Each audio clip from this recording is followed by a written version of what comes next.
Hijaunya lembah, hijaunya lereng pegunungan. Seri 5 Pelangi di Langit Singasari. Cerita, Esa Mintarja. Audiobook, novel silat. Bab 102. Tiba-tiba saja saudara seperguruan aku itu berteriak nyaring. Dengan loncatan kecil maka ia pun telah berdiri dengan kaki yang bagaikan menghunjam bumi. Lututnya sedikit merendah sementara kedua tangannya sejajar dan tegak pada sikunya, mendatar ke depan. Telapak tangannya terbuka dengan kelima jari-jarinya lurus merapat. Mahisa Murti dan Mahisa Pukat memang menjadi tegang. Namun mereka pun dengan serta-merta telah mengerahkan segenap kemampuannya. Tetapi mereka memang tidak ingin melepaskan lontaran ilmu lewat telapak tangannya. Tetapi mereka akan mempergunakan kekuatan ilmunya lantaran wadatnya sebagaimana pernah diajarkan oleh ayahnya. Meskipun keduanya tidak memiliki kemampuan ilmu Gundala Sastra, sebagaimana kakak mereka Mahisa Bungalan, namun mereka mewarisi ilmu Bajra Geni. Karena itu, maka kedua anak muda itu pun segera bersiap. Mereka ingin melawan saudara seperguruan aku Sangling itu dalam puncak ilmu yang akan mereka lontarkan dengan perantaraan wujud kewadagan mereka. Sesaat kemudian Mahisa Murti dan Mahisa Pukat pun telah bersiap. Mereka harus beradu kecepatan gerak dan keterampilan mengeterapkan unsur-unsur gerak dari kemampuan olah kanuragan mereka, didukung oleh kekuatan ilmu mereka yang sulit ada bandingnya. Dalam pada itu, para prajurit di segala medan di seputar padepokan itu telah bertempur semakin seru. Ketika tubuh mereka telah dibasahi oleh keringat, maka darah mereka pun rasa-rasanya menjadi semakin deras mengalir. Dentang senjata menjadi semakin keras terdengar, sedangkan sorak dan teriakan-teriakan pun menjadi semakin gemuruh. Kedua belah pihak bukan saja memiliki kemampuan bermain senjata yang mantap, namun tekad mereka pun seakan-akan telah menyala di dalam dada mereka untuk memenangkan setiap benturan. Namun agaknya kehadiran pasukan Lemah Warah telah menjadikan jumlah para prajurit Lemah Warah dan penghuni padepokan itu berganti menjadi lebih banyak. Namun demikian, para prajurit Sangling pun sama sekali tidak menjadi berkecil hati. Diregol, sejenak kemudian, maka saudara seperguruan aku Sangling itu pun telah bertempur dengan dahsyatnya melawan Mahisa Murti dan Mahisa Pukat. Meskipun mereka tidak melontarkan serangan mereka, namun pertempuran yang terjadi di antara mereka telah membuat arena itu bagaikan menyibak. Pukulan tangan saudara seperguruan aku Sangling dengan jari-jari mengembang dan saling merapat itu telah mendebarkan jantung lawannya. Setiap pukulan mendatar, ayunan menyilang dan hentakan yang datang mematuk, rasa-rasanya tidak kalah dengan tajamnya ujung pedang. Pukulan-pukulan yang sempat dihindari oleh Mahisa Murti dan Mahisa Pukat, telah membuat darah mereka tersirap. Meskipun tangan lawan mereka itu tidak menyentuh tubuh mereka, tetapi terasa angin yang keras berdesing menampar kulit tubuh mereka. Namun sebaliknya kedua anak muda itu pun tidak kurang garangnya. Pukulan mereka pun bagaikan telah mengguncang udara di sekitar lawannya. Aji Bajra Geni ternyata memiliki kekuatan yang luar biasa, sehingga jantung saudara seperguruan aku Sangling itu pun tergetar. Anak-anak iblis, geramnya. Penuhnya untuk melawan aku Sangling. Jangan bergeramang, desis Mahisa Pukat. Kita sedang bertempur. Gila, geram orang itu. Mahisa Murti dan Mahisa Pukat tidak menjawab. Mereka bertempur semakin lama semakin sengit. Gerak mereka menjadi semakin cepat, sementara kekuatan mereka yang telah merambah pada kemampuan ilmu mereka pun menjadi semakin besar. Ternyata bahwa bukan saja kekuatan saudara seperguruan aku Sangling sajalah yang telah menggetarkan lawan-lawannya. Tetapi kekuatan Mahisa Murti dan Mahisa Pukat pun ternyata sulit untuk dicari bandingnya. Lawan mereka itu pun menjadi heran, bahwa anak-anak muda itu ternyata telah memiliki kekuatan ilmu yang demikian dahsyatnya. Bahkan ketika mereka bergerak semakin cepat, maka benturan-benturan kekuatan ilmu pun tidak dapat dihindari lagi. Namun kedua belah pihak masih selalu berusaha untuk menghindari benturan langsung yang akan dapat berakibat buruk bagi bagian dalam tubuh mereka masing-masing.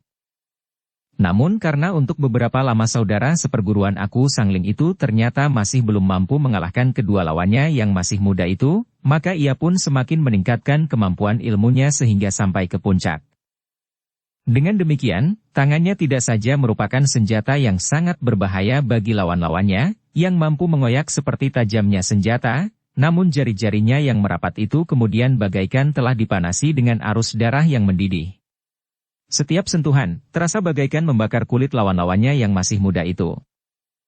Mahisa Murti dan Mahisa Pukat memang merasakan bahwa telah terjadi perubahan pada lawannya. Tangan lawannya itu tidak saja sangat berbahaya karena kekuatannya yang mampu mengoyak lambungnya, tetapi sentuhan-sentuhannya pun semakin lama rasa-rasanya menjadi semakin panas. Sementara itu, keadaan Aku Sangling dan Aku Lemah Warah pun menjadi berangsur baik. Pemusatan nalar budi dan pengaturan pernafasan telah membuat mereka menemukan kembali kekuatan dan keseimbangan di dalam diri mereka. Darah dan nafas mereka mengalir semakin teratur dan mencapai tataran kewajaran.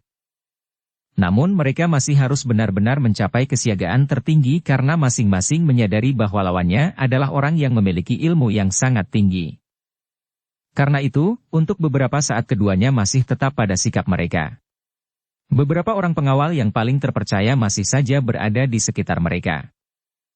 Aku Lemah Warah yang masih dalam sikap samadi, telah memerintahkan seorang pengawalnya untuk mengamati keadaan. Apakah keadaan medan menuntutnya untuk segera hadir? Namun sejenak kemudian pengawal itu telah menghadap lagi untuk memberikan laporan. Sang Aku, hamba telah melihat keadaan medan. Aku Sangling masih belum nampak berada di antara pasukannya. Namun yang tampil adalah seorang yang memiliki kemampuan yang sangat tinggi. Namun orang itu telah dihadapi oleh Mahisa Murti dan Mahisa Pukat. Kedua belah pihak tengah bertempur pada tataran ilmu yang sangat tinggi, sehingga pertempuran di sekitarnya pun seakan-akan telah menyibak. Sementara itu keseimbangan antara kekuatan Sangling dan Lemah Warah serta isi padepokan ini agaknya lebih menguntungkan pasukan Lemah Warah dan padepokan ini. Pasukan Sangling yang harus bertempur dengan dua garis benturan itu agaknya berpengaruh juga pada ketahanan jiwa mereka.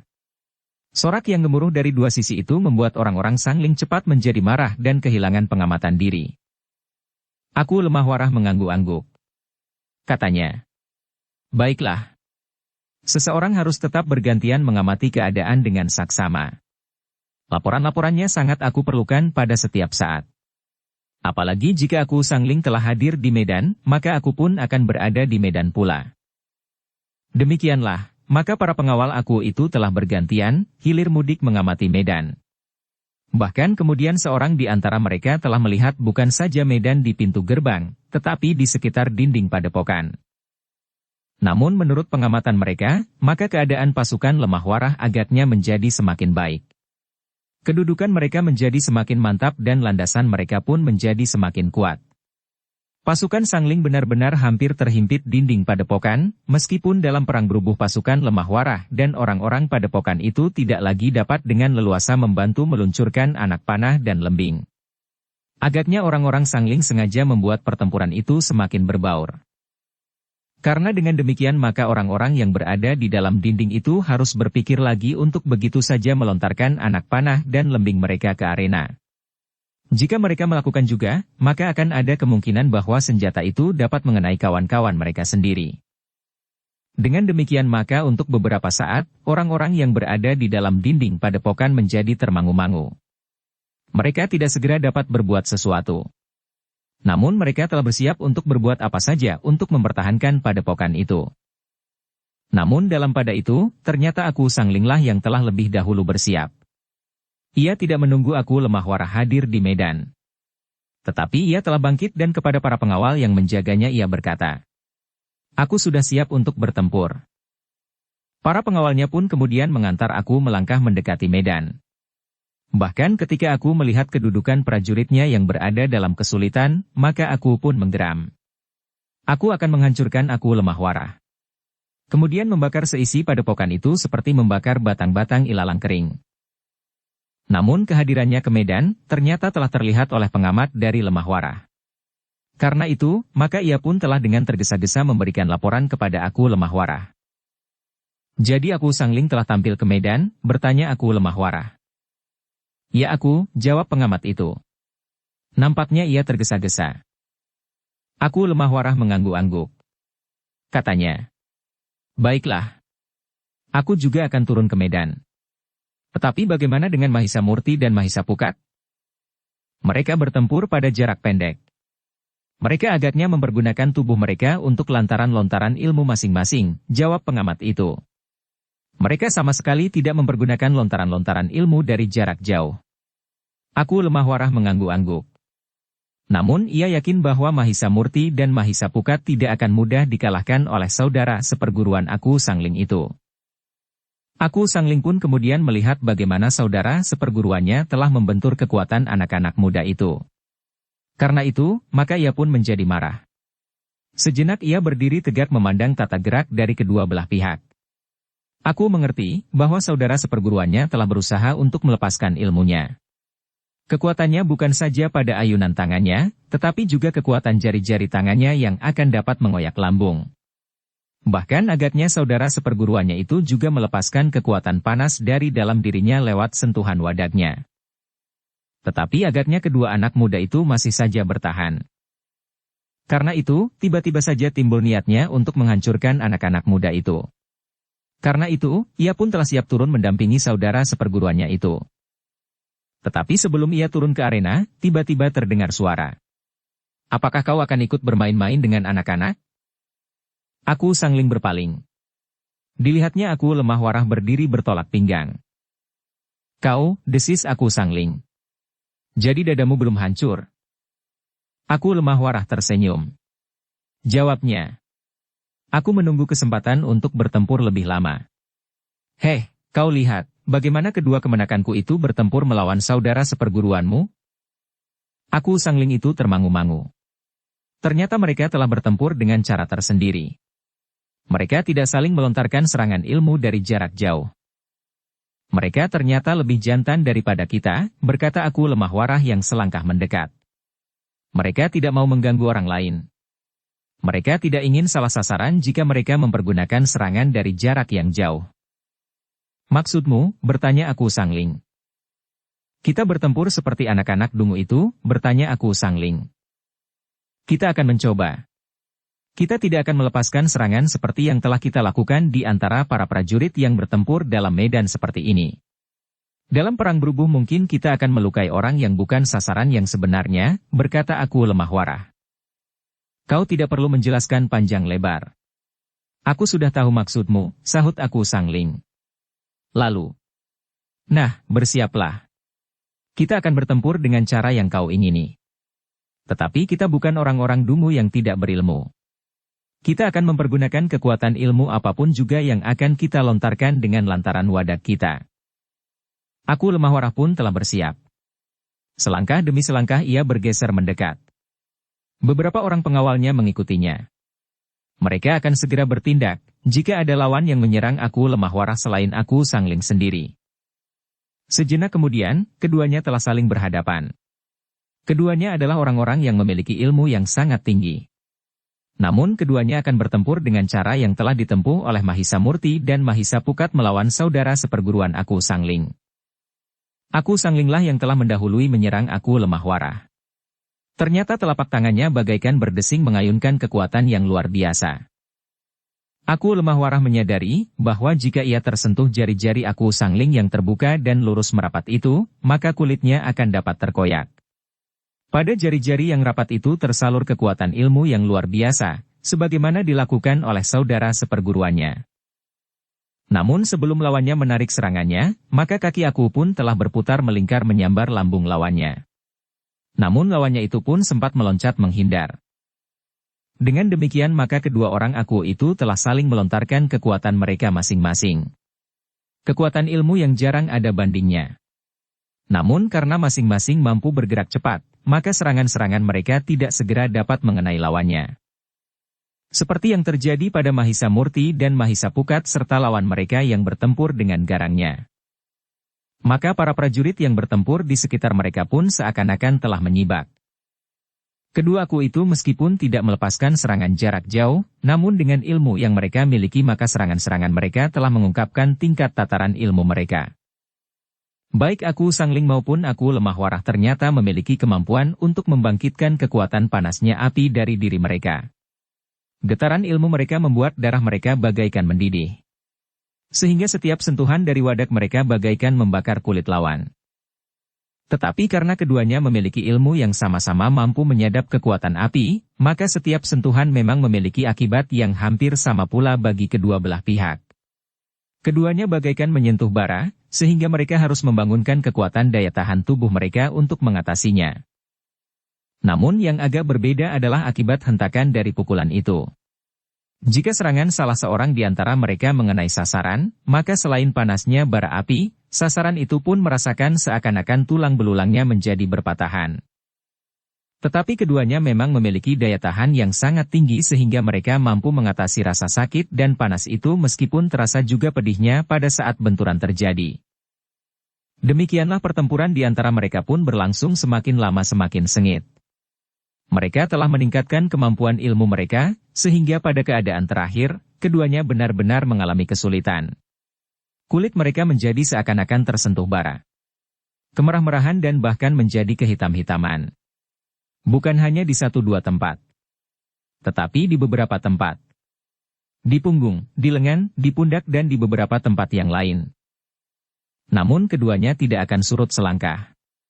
Keduanya telah dibakar oleh kemarahan yang memuncak, sehingga apapun yang terjadi, mereka akan tetap bertempur.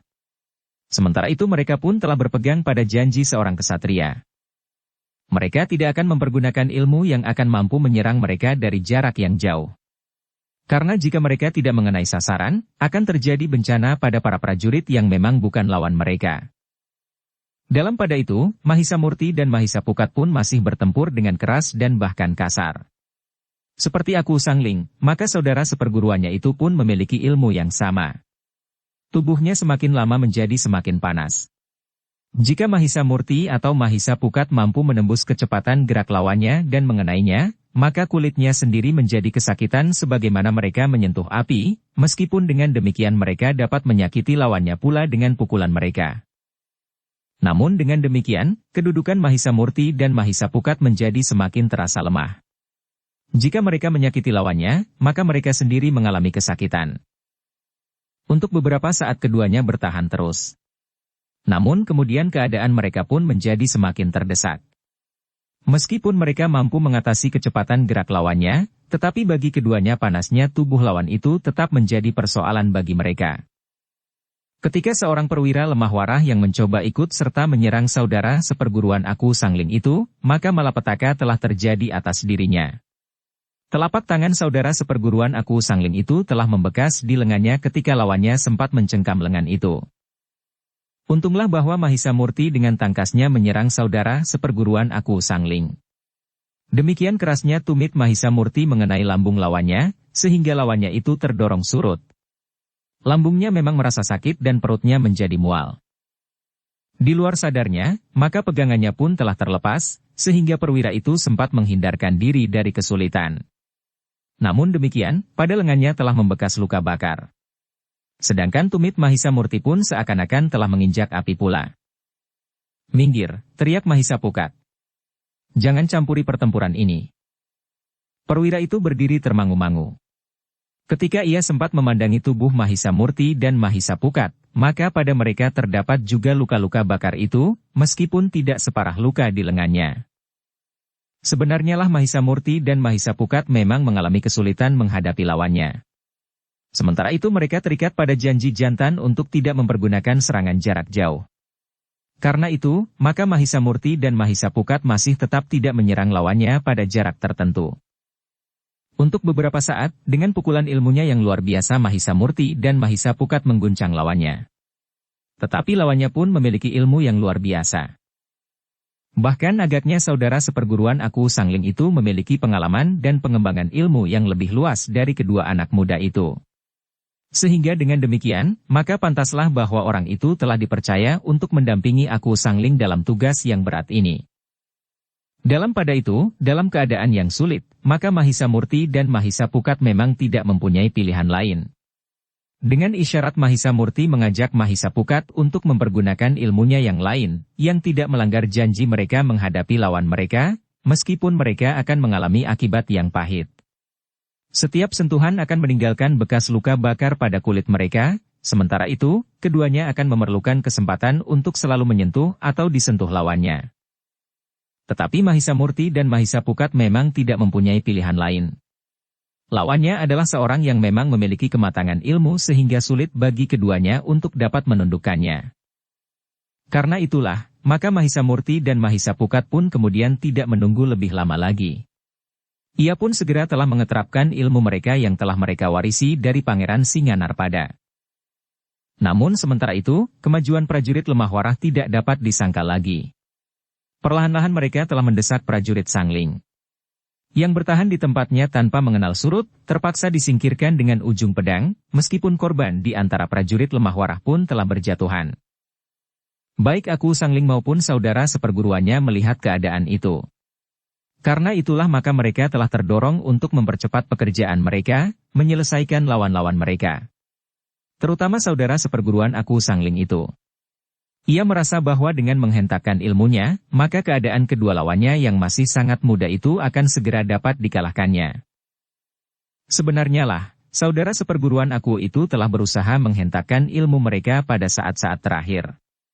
Orang itu masih ingin memaksakan diri untuk meningkatkan pengaruh panasnya kepada kedua lawannya itu. Jika kedua anak muda itu sudah diselesaikan, maka ia pun akan mendapat kesempatan untuk menghancurkan pasukan Lemah Warah. Dengan kekuatannya atau dengan kemampuannya bergerak cepat, maka ia akan dapat membunuh seberapa dikehendaki. Bahkan jika ia sempat menyusup memasuki padepokan, maka ia akan membunuh semua orang yang ada di padepokan itu. Tetapi kedua anak muda itu benar-benar lihat. Betapapun saudara seperguruan Aku Sangling itu mengerahkan kemampuannya, namun kedua anak muda itu masih saja mampu melawannya. Pada saat-saat terakhir dari pertempuran itu, maka saudara seperguruan Aku Sangling itu benar-benar telah menghentakkan semua yang ada pada dirinya. Panas yang memancar dari tubuhnya pun semakin meningkat, sehingga sentuhan tangannya akan mampu mengelupas kulit. Namun ternyata Mahisa Murti dan Mahisa Pukat telah bersiap sepenuhnya. Bukan saja untuk melawan, tetapi mereka pun telah siap untuk menghancurkan lawannya pula, sebagaimana sebaliknya.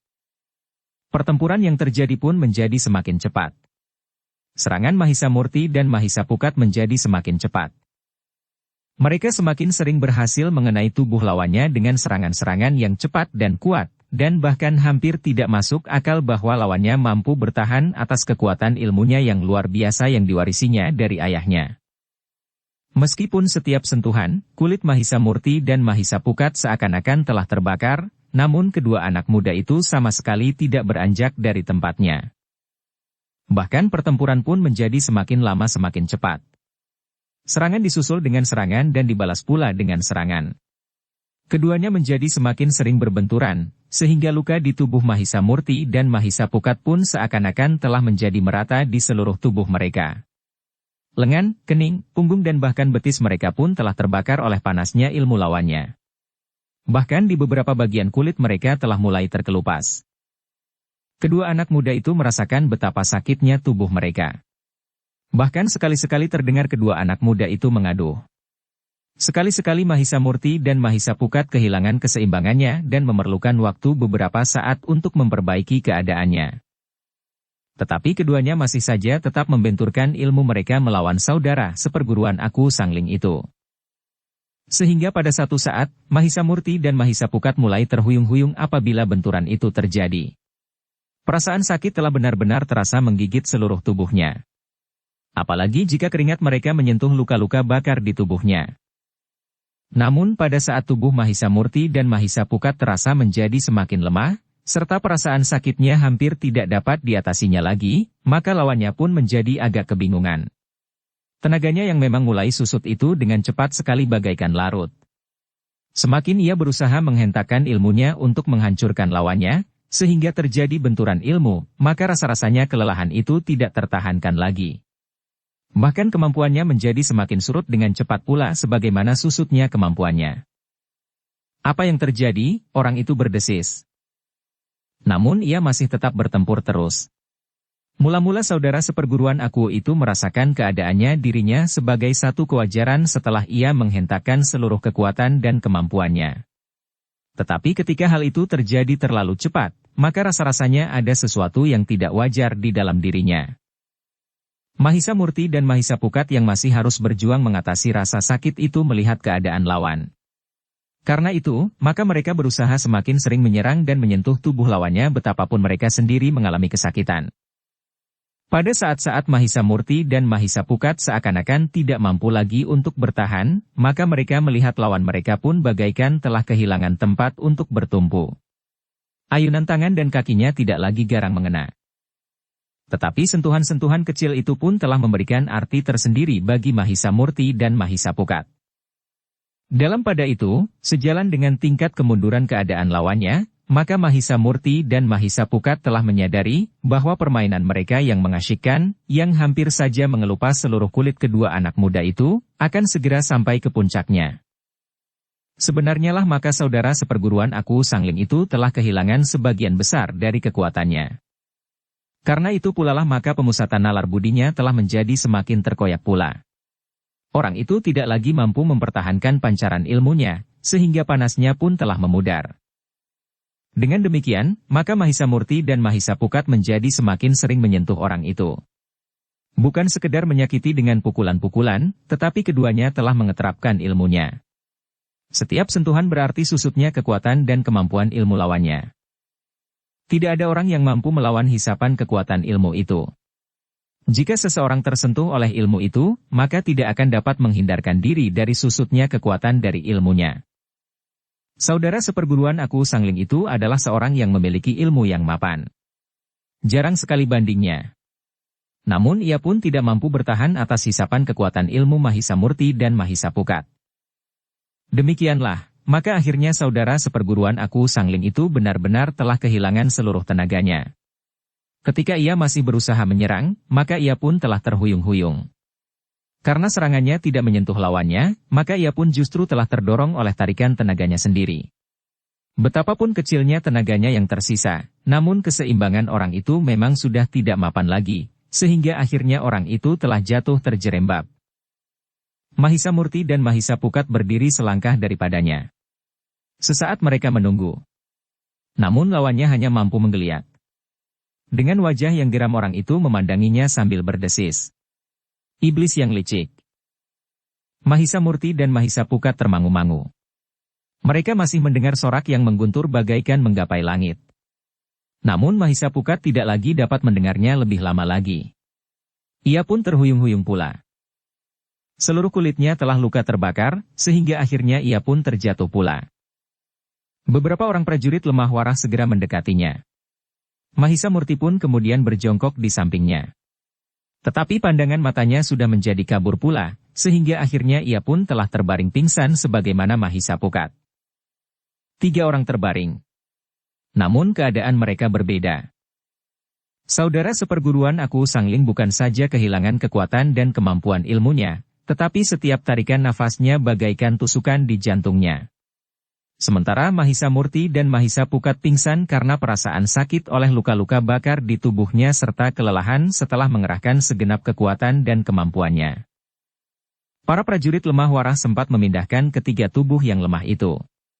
Sementara itu, para prajurit lemah warah yang lain telah menekan prajurit Sangling semakin kuat, sehingga prajurit Sangling itu akhirnya benar-benar terhimpit oleh kekuatan yang datang dari dua sisi. Sementara di tempat lain, prajurit lemah warah telah menekan prajurit Sangling sehingga mereka menjadi semakin melekat dinding. Dalam pada itu, aku Sangling dan aku lemah warah masih bertempur dengan dahsyatnya. Apalagi ketika mereka kemudian mengetahui bahwa saudara seperguruan aku Sangling telah kehilangan kemampuannya untuk bertempur. Mereka justru telah jatuh ke tangan para prajurit lemah warah. Prajurit Sangling memang sudah berusaha untuk merebutnya. Tetapi mereka tertahan oleh prajurit lemah warah yang ternyata jumlahnya menjadi lebih banyak. Dalam pada itu, aku lemah warah pun sempat berkata, "Nah, apakah katamu sekarang?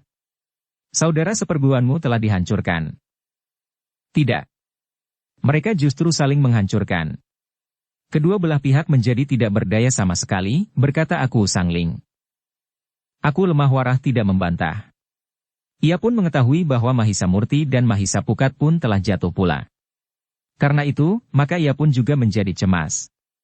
Namun bahwa Mahisa Murti dan Mahisa Pukat masih sempat melihat lawannya terjatuh dan tidak berdaya lagi, maka aku lemah warah berharap bahwa keadaan mereka masih lebih baik dari keadaan lawannya. Sementara itu aku Sangling menjadi tidak sabar lagi. Karena itu, maka katanya, "Aku tidak mau melanggar janji seorang kesatria. Kita tidak mempergunakan ilmu yang dapat kita lontarkan dari jarak jauh. Tetapi dengan demikian persoalan kita tidak akan segera selesai. Karena itu, maka kita dapat merubah janji kita. Kita dapat mempergunakan ilmu kita apa saja. Aku lemah warah pun termangu-mangu sejenak.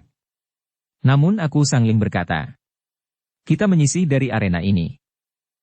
Bagus, berkata aku lemah warah. Apapun yang kau kehendaki, aku tidak akan gentar. Demikianlah maka keduanya pun kemudian telah beringsut dari tempat mereka bertempur. Mereka telah keluar dari lingkaran pertempuran. Meskipun para prajurit dari kedua belah pihak telah menyibak, namun masih dalam garis yang berbahaya jika kedua aku itu mempergunakan ilmu raksasa mereka. Karena itu, maka keduanya telah beringsut. Para prajurit melihat apa yang telah dikerjakan oleh kedua aku itu. Mereka pun segera mengerti apa yang akan terjadi. Saat-saat yang menentukan segera akan tiba, karena kedua orang aku itu agaknya akan sampai kepada puncak dari kemampuan mereka. Mereka agaknya tidak lagi telaten bertempur dengan cara yang untuk beberapa lama telah mereka lakukan. Dengan demikian maka para prajurit tidak mengikuti mereka yang telah beringsut menjauh itu. Sementara itu, Mahisa Murti dan Mahisa Pukat yang pingsan itu perlahan-lahan mulai menyadari keadaan diri mereka masing-masing. Namun rasa-rasanya tubuh mereka memang menjadi sakit seluruhnya. Luka-luka bakar di tubuh mereka masih terasa bagaikan dipanggang di atas api. Panas dan pedih. Terdengar Mahisa Murti dan Mahisa Pukat mengeluh tertahan. Sementara itu, beberapa orang prajurit lemah warah telah menjaga mereka dan menjaga agar tubuh saudara seperguruan aku Sangling tidak diambil kembali oleh prajurit-prajurit Sangling, karena orang itu merupakan tawanan yang berharga bagi para prajurit lemah warah. Mahisa Murti dan Mahisa Pukat pun kemudian telah sadar sepenuhnya. Namun mereka memang tidak dapat berbuat banyak. Karena itu yang mereka lakukan kemudian adalah memperbaiki keadaan tubuh mereka masing-masing. Dengan obat yang ada pada mereka, maka keduanya telah mengobati luka mereka masing-masing sebagaimana jika mereka terkena api. Meskipun mereka semula ragu-ragu, apakah obat yang diperuntukkan bagi luka bakar biasa itu dapat dipergunakan untuk mengobati luka-lukanya. Namun ternyata bahwa setelah luka-luka mereka, terutama di tempat-tempat yang terpenting telah disentuh oleh obat itu, maka perasaan nyeri dan pedih pun mulai berkurang. Karena itu, agar obat itu dapat merata, maka ia minta agar seorang prajurit menyempatkan diri untuk mencari air di padepokan itu. Seorang prajurit telah berlari meninggalkan kedua anak muda yang terluka itu, sementara beberapa orang yang lain masih tetap bersiap di sekitarnya. Dengan air itu maka keduanya telah mencairkan obatnya dan dengan demikian maka cairan itu dapat diusapkan di seluruh tubuhnya. Akibatnya memang cukup baik. Perasaan sakitnya telah menjadi berkurang. Sementara itu, maka keadaan dan kedudukan para prajurit lemah warah pun menjadi semakin baik.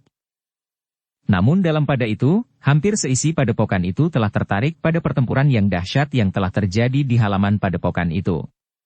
Untunglah bahwa dinding padepokan itu cukup tinggi, sementara kekuatan prajurit lemah warah di luar cukup besar, sehingga ketika perhatian mereka sebagian besar tertuju kepada pertempuran yang dahsyat yang terjadi di dalam dinding padepokan, mereka tidak mengalami bencana. Sebenarnya lah pertempuran yang terjadi benar-benar merupakan pertempuran yang luar biasa. Seakan-akan seisi bumi telah terguncang. Kedua belah pihak telah mengerahkan kemampuan mereka. Bukan sekedar lontaran ilmu dari jarak yang jauh, tetapi bumi rasa-rasanya memang bergetar. Angin prahara bertiup berputaran menghamburkan panas yang melampaui panasnya api. Dedaunan di sekitar arena itu bagaikan diputar. Namun kemudian menjadi layu oleh panas yang tidak tertahankan. Kedua orang aku itu telah melepaskan dan membenturkan ilmu mereka yang gegirisi. Angin, panas dan uap air yang mendidih telah berbaur di arena itu. Namun keduanya adalah orang-orang yang memiliki ilmu yang luar biasa, sehingga keduanya masih tetap bertempur dengan kemarahan yang menghentak-hentak jiwa mereka. Namun dalam pada itu, pertempuran antara prajurit Sangling melawan prajurit lemah warah pun telah mendekati pada akhirnya. Para prajurit Sangling, bagaimanapun juga kuat dan garangnya, tetapi mereka telah benar-benar dihimpit oleh kekuatan prajurit lemah warah membentur dinding.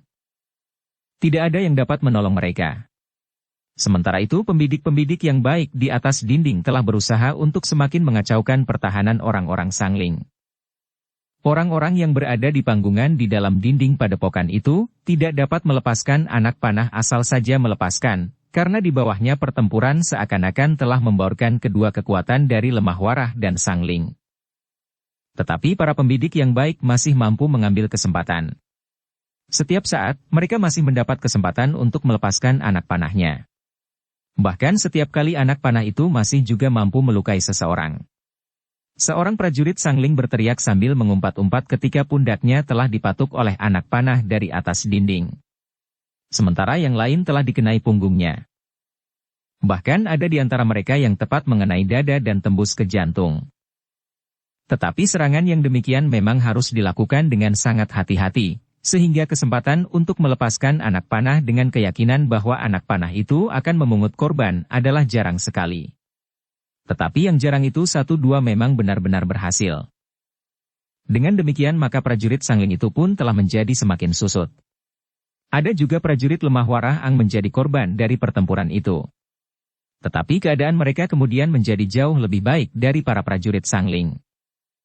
Untuk beberapa saat prajurit Sangling itu masih bertahan. Sebagian dari mereka memang berniat untuk tidak beringsut surut sama sekali. Namun kematian demi kematian telah mengurangi jumlah prajurit Sangling itu. Sementara itu Aku Sangling tengah bertempur dengan dahsyatnya melawan Aku Lemah Warah. Segala macam ilmu telah mereka kerahkan untuk menundukkan lawan. Namun mereka agaknya tidak segera berhasil. Tetapi keduanya tidak cepat kehilangan akal.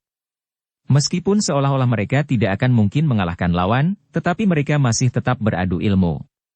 Jika seorang di antara mereka membuat kesalahan betapapun kecilnya, maka akan mungkin sekali menentukan akhir dari pertempuran itu. Kedua orang itu tidak saja membenturkan ilmu mereka dalam bentuknya yang keras. Tetapi kadang-kadang serangan ilmu yang keras dan kasar telah dilawan dengan ilmu dalam wujudnya yang lunak, sehingga yang terjadi bukan benturan kekerasan, namun yang keras itu seakan-akan telah ditelan oleh wujud yang lunak. Namun sebaliknya serangan ilmu dalam wujud yang lunak dapat tersapu oleh kekuatan ilmu yang keras meskipun ilmu yang keras itu pada satu titik tertentu telah kehabisan tenaga dan lenyap bersama hembusan angin yang mengalir. Dengan demikian maka rasa-rasanya pertempuran itu tidak akan pernah berakhir sampai kapanpun juga. Sementara pertempuran itu masih menyala, maka di beberapa tempat pasukan Aku Sangling benar-benar sudah tidak mampu bertahan lagi.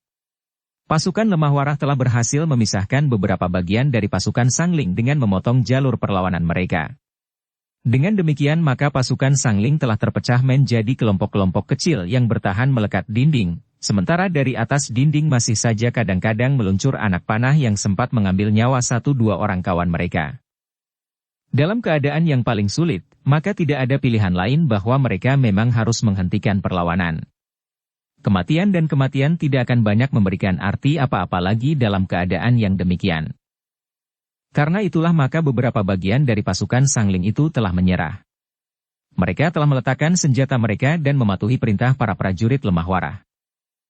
Perlawanan yang paling sengit yang masih berlangsung adalah perlawanan prajurit Sangling yang berada di pintu gerbang. Mereka memang tidak melihat keadaan seluruh medan di seputar padepokan itu. Bahkan mereka sama sekali tidak menduga bahwa ada juga pasukan Sangling yang sempat menyerah. Tetapi kenyataan itu memang terjadi. Sekelompok-sekelompok kecil pasukan Sangling yang terpisah karena pasukan Lemah Warah yang menusuk memotong arena pertempuran memang telah menyerah. Dalam saat-saat yang demikian, maka sebagian prajurit Lemah Warah yang telah kehilangan lawan, mengalir ke pintu gerbang. Orang-orang Sangling yang menyerah, telah diperintahkan untuk berdiri melekat dinding. Para prajurit Lemah Warah berdiri di hadapan mereka dengan ujung senjata yang siap menghunjam ke perut mereka jika orang-orang Sangling itu mencoba untuk mengingkari penyerahannya. Sementara sebagian dari para prajurit Lemah Warah telah bergeser untuk menekan orang-orang Sangling yang masih mengadakan perlawanan, terutama di pintu gerbang itu. Karena itulah maka prajurit Sangling di pintu gerbang menjadi heran bahwa lawan mereka justru bertambah-tambah. Prajurit Lemah Warah itu seakan-akan telah berkembang sampai batas yang tidak terlawan lagi. Sebenarnya lah dari segala bagian dari pertempuran itu, prajurit Lemah Warah telah mengalir ke arena yang menjadi semakin sempit. Bahkan para prajurit yang berada di dalam padepokan pun telah bergeser ke pintu gerbang pula, karena prajurit Sangling di luar dinding telah menyerah. Hanya sekelompok kecil sajalah yang masih berjaga-jaga di dalam dinding padepokan itu. Aku Sangling sendiri tidak sempat memperhatikan lagi pertempuran itu. Ia memang dibekali oleh satu keyakinan bahwa prajurit Sangling adalah prajurit yang terbaik di seluruh Singasari. Meskipun jumlah prajurit lemah warah lebih banyak dari prajurit-prajuritnya, namun aku Sangling yakin bahwa prajurit-prajuritnya akan mampu mengatasi. Namun ternyata keyakinan aku itu tidak terbukti dalam keadaan yang menentukan itu. Bahkan hampir semua prajuritnya telah menyerah setelah jatuh korban yang tidak diduga sebelumnya. Pertempuran di pintu gerbang pun kemudian menjadi tidak seimbang lagi. Prajurit lemah warah menjadi hampir berlipat ganda. Karena itu, maka ruang gerak prajurit Sangling pun menjadi semakin sempit. Akhirnya setiap prajurit Sangling harus berhadapan dengan 2 atau 3 orang lawan. Mereka yang berbangga diri bahwa kemampuan mereka melampaui kemampuan prajurit dimanapun juga di seluruh Kediri bahkan Singasari itu, harus mengakui satu kenyataan, bahwa mereka tidak mampu berbuat apa-apa.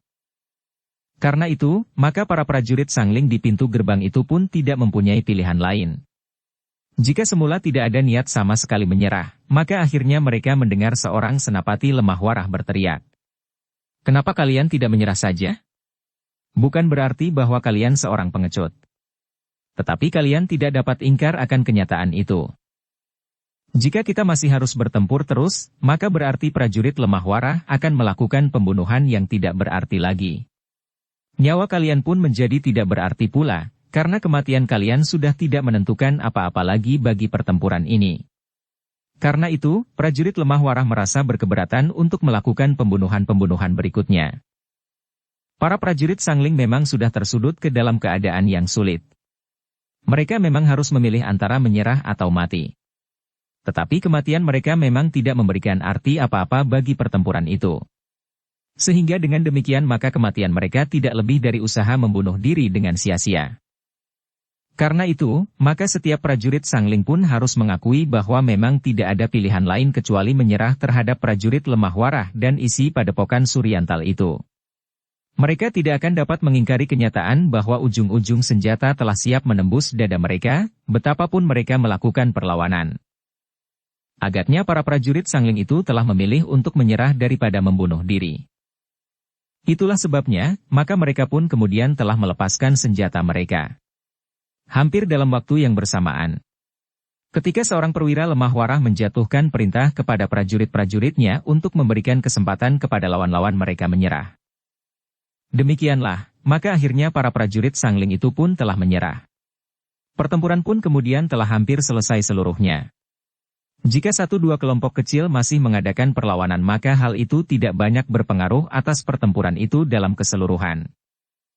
Dengan demikian, maka pertempuran yang tinggal adalah pertempuran antara aku Sangling melawan aku lemah warah. Setiap kali mereka mendengar teriakan nyaring, maka keduanya memang tersentuh untuk ingin mengetahui apa yang terjadi. Tetapi pertempuran antara keduanya sama sekali tidak memberikan kesempatan kepada mereka untuk melakukannya. Karena itu, maka pertempuran dengan benturan-benturan ilmu yang dahsyat itu telah terjadi.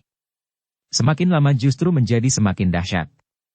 Keduanya memiliki kemampuan ilmu yang sangat tinggi sehingga karena itu maka pertempuran yang terjadi agaknya sulit untuk diikuti. Ketika para prajurit Sangling menyerah, maka beberapa orang senapati telah bergeser mendekati arena yang menggetarkan jantung itu. Bahkan mereka telah membawa 2 orang senapati tertinggi pasukan Sangling. "Aku Sangling," berkata salah seorang senapati lemah warah.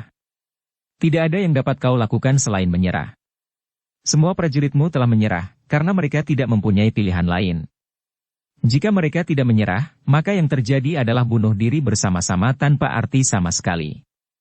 Karena itu, aku, sebagai seorang kesatria, sebaiknya aku mengakui kekalahan aku." "Tutup mulutmu," teriak aku Sangling. Prajurit Sangling pantang menyerah. "Dengarlah laporan senapatimu," berkata senapati lemah warah itu. Aku Sangling sempat melihat senapatinya hadir bersama senapati lemah warah. Ia pun segera mengerti bahwa yang dikatakan oleh senapati lemah warah itu benar. Karena itu, maka kemarahannya pun menjadi semakin memuncak. Dengan lantang ia berkata, "Heh, apakah cucurut-cucurut itu memang menyerah?" Senapati lemah warah itu pun telah menggamit senapati Sangling sambil berdesis. "Katakanlah. Jika aku Sangling sudi mendengarkan, maka persoalan ini akan cepat selesai." Senapati lemah warah mendesaknya. Cepat. Sebelum kami bertindak atas aku Sangling. Keduanya tidak terlibat dalam perang tanding, sehingga karena itu, maka kami pun akan dapat ikut serta melibatkan diri. Jika kami tidak berani mendekat, maka kami akan dapat menghujani aku Sangling dan anak panah. Agaknya aku Sangling bukan seorang yang kebal. Senapati Sangling itu termangu-mangu. Namun ketika Senapati lemah warah menggamitnya sekali lagi, maka katanya, "Ampun aku. Kami tidak mempunyai pilihan lain." "Gila," teriak aku Sangling. Kemarahannya tidak dapat dibendungnya lagi. Karena itu, maka ia pun telah kehilangan perhitungan. Nalarnya tidak lagi dipergunakannya dengan sebaik-baiknya. Sehingga karena itu maka ia pun telah berusaha untuk melepaskan kemarahannya kepada senapati-senapati Sangling sekaligus para senapati dari lemah warah. Aku Sangling itu tidak ingat lagi bahwa tidak sepatutnya ia berbuat sesuatu kepada mereka. Namun niatnya menghukum prajuritnya sendirilah yang telah mendorongnya untuk melakukannya. Sejenak kemudian aku Sangling telah meloncat surut beberapa langkah. Ia hanya memerlukan waktu sekilas untuk melepaskan ilmunya ke arah para senapati dari kedua belah pihak yang berdiri tidak jauh dari arena. Para senapati itu memang melihat. Namun mereka tidak banyak mempunyai kesempatan untuk berbuat sesuatu. Mereka tidak mengira bahwa aku Sangling akan menjadi kehilangan akal dan kesatriaannya sehingga ia akan menyerang para senapati itu. Yang dapat dilakukan oleh para senapati itu kemudian hanyalah berusaha untuk menghindarkan diri. Mereka pun dengan serta-merta telah berloncatan sambil menjatuhkan dirinya. Namun aku lemah warah tidak membiarkan semuanya itu terjadi. Dengan segala kemampuannya, maka ia telah berusaha untuk mencegahnya. Pada saat yang hampir bersamaan maka aku lemah warah telah menyerang aku Sangling dengan mengerahkan segenap kemampuan yang ada pada dirinya. Serangan aku Sangling terhadap para senapati itu memang dahsyat sekali. Lontaran angin prahara yang lepas dari dirinya telah melanda para senapati itu. Namun pada saat itu, kekuatan lain telah menghantam aku Sangling, sehingga bagaimanapun juga, kedahsyatan ilmu aku lemah warah itu telah mempengaruhi serangan aku Sangling. Bahkan aku Sangling sendiri seakan-akan telah dilanda oleh kekuatan yang sangat dahsyatnya itu. Karena itulah maka angin prahara yang melanda para senapati itu pun telah terguncang pula. Arahnya tidak lagi tepat sebagaimana dikehendaki oleh aku Sangling, menghancurkan para senapati dari lemah warah yang telah mengalahkan para senapatinya dan para senapati Sangling sendiri yang telah menyerah kepada lawan-lawannya. Meskipun demikian, namun kibasan arus prahara itu masih merupakan sentuhan yang dahsyat bagi para senapati itu. Beberapa orang di antara mereka yang telah berloncatan itu, ternyata telah diterpa oleh kekuatan yang tidak terlawan. Beberapa orang di antara mereka telah terlempar beberapa langkah ke samping. Dengan kerasnya mereka telah terbanting jatuh. Bahkan beberapa orang di antara mereka merasa seakan-akan tulang-tulangnya telah berpatahan. Namun dalam pada itu, akibat yang dahsyat sekali telah menimpa aku Sangling. Serangan aku lemah warah yang keras sekali telah menghantam aku Sangling. Bukan saja arus kekuatan yang luar biasa. Tetapi serangan aku lemah warah seakan-akan mengandung panasnya api di perut gunung. Itulah sebabnya maka aku Sangling telah terlempar beberapa langkah dan jatuh terbanting di tanah. Ilmu yang dahsyat dari aku lemah warah bulat-bulat telah mengenainya tanpa perlawanan. Justru pada saat aku lemah warah terkejut melihat aku Sangling melepaskan serangannya kepada beberapa orang perwira dari lemah warah dan Sangling sendiri. Sehingga karena itu, maka agaknya aku lemah warah sendiri tidak sempat memperhitungkan kekuatannya yang dilontarkan lewat ilmunya itu. Beberapa saat keadaan menjadi hening. Para perwira yang terhempas oleh kekuatan aku Sangling mulai berusaha untuk bangkit. Tetapi beberapa orang di antaranya, rasa-rasanya tidak mempunyai kekuatan lagi. Tulang-tulang mereka rasa-rasanya tidak mempunyai kekuatan lagi. Tulang-tulang mereka rasanya sudah berpatahan. Namun yang lain dengan susah payah telah bangkit. Sementara itu, aku Sangling sendiri terkapar di atas tanah. Beberapa saat aku lemah warah termangu-mangu memandang tubuh yang diam itu. Namun kemudian ia pun melangkah perlahan-lahan. Wajahnya nampak muram. Di seputar dinding padepokan, prajurit lemah warah dan orang-orang padepokan Suryantal itu berdiri bagaikan membeku. Perlahan-lahan mereka bergeser mendekat. Namun rasa-rasanya jantung mereka dicengkam oleh ketegangan yang sangat. Di luar padepokan, para prajurit lemah warah tidak melihat apa yang terjadi. Tetapi dari mulut ke mulut, akhirnya mereka pun mendengar juga bahwa pertempuran telah selesai seluruhnya. Sedangkan Aku Sangling terbaring diam di tanah. Tidak seorang pun yang dapat mengatakan, apakah yang telah terjadi atas dirinya. Dalam pada itu, para prajurit Sangling bagaikan membeku di tempat mereka masing-masing. Mereka sudah tidak bersenjata lagi. Di hadapan mereka prajurit lemah warah masih menunggu perintah apakah yang harus mereka lakukan. Aku lemah warah memang masih belum menjatuhkan perintah apapun juga. Perlahan-lahan ia mendekati tubuh yang terbaring diam itu. Dengan jantung yang berdebaran. Aku lemah warah telah berjongkok di sisi tubuh yang diam itu. Dengan tangan gemetar Aku lemah warah telah meraba dada Aku Sangling. Wajahnya yang tegang menjadi semakin tegang. Hampir di luar sadarnya, maka Aku lemah warah itu meletakkan telinganya di dada Aku Sangling. Aku lemah warah menarik nafas dalam-dalam. Ternyata kekuatan ilmunya yang dahsyat dan tidak terkendali telah menghancurkan bagian dalam tubuh Aku Sangling. Dengan demikian maka Aku Sangling itu telah terluka parah. Aku lemah warah telah memberikan isyarat agar para perwira yang masih mampu bergerak untuk mendekat. Kepada salah seorang di antara mereka aku memerintahkan untuk memanggil seorang yang memiliki pengetahuan tentang pengobatan dari pasukan lemah warah. Perwira itu pun kemudian telah berjalan tertatih-tatih mendekati sekelompok prajurit lemah warah yang ragu-ragu.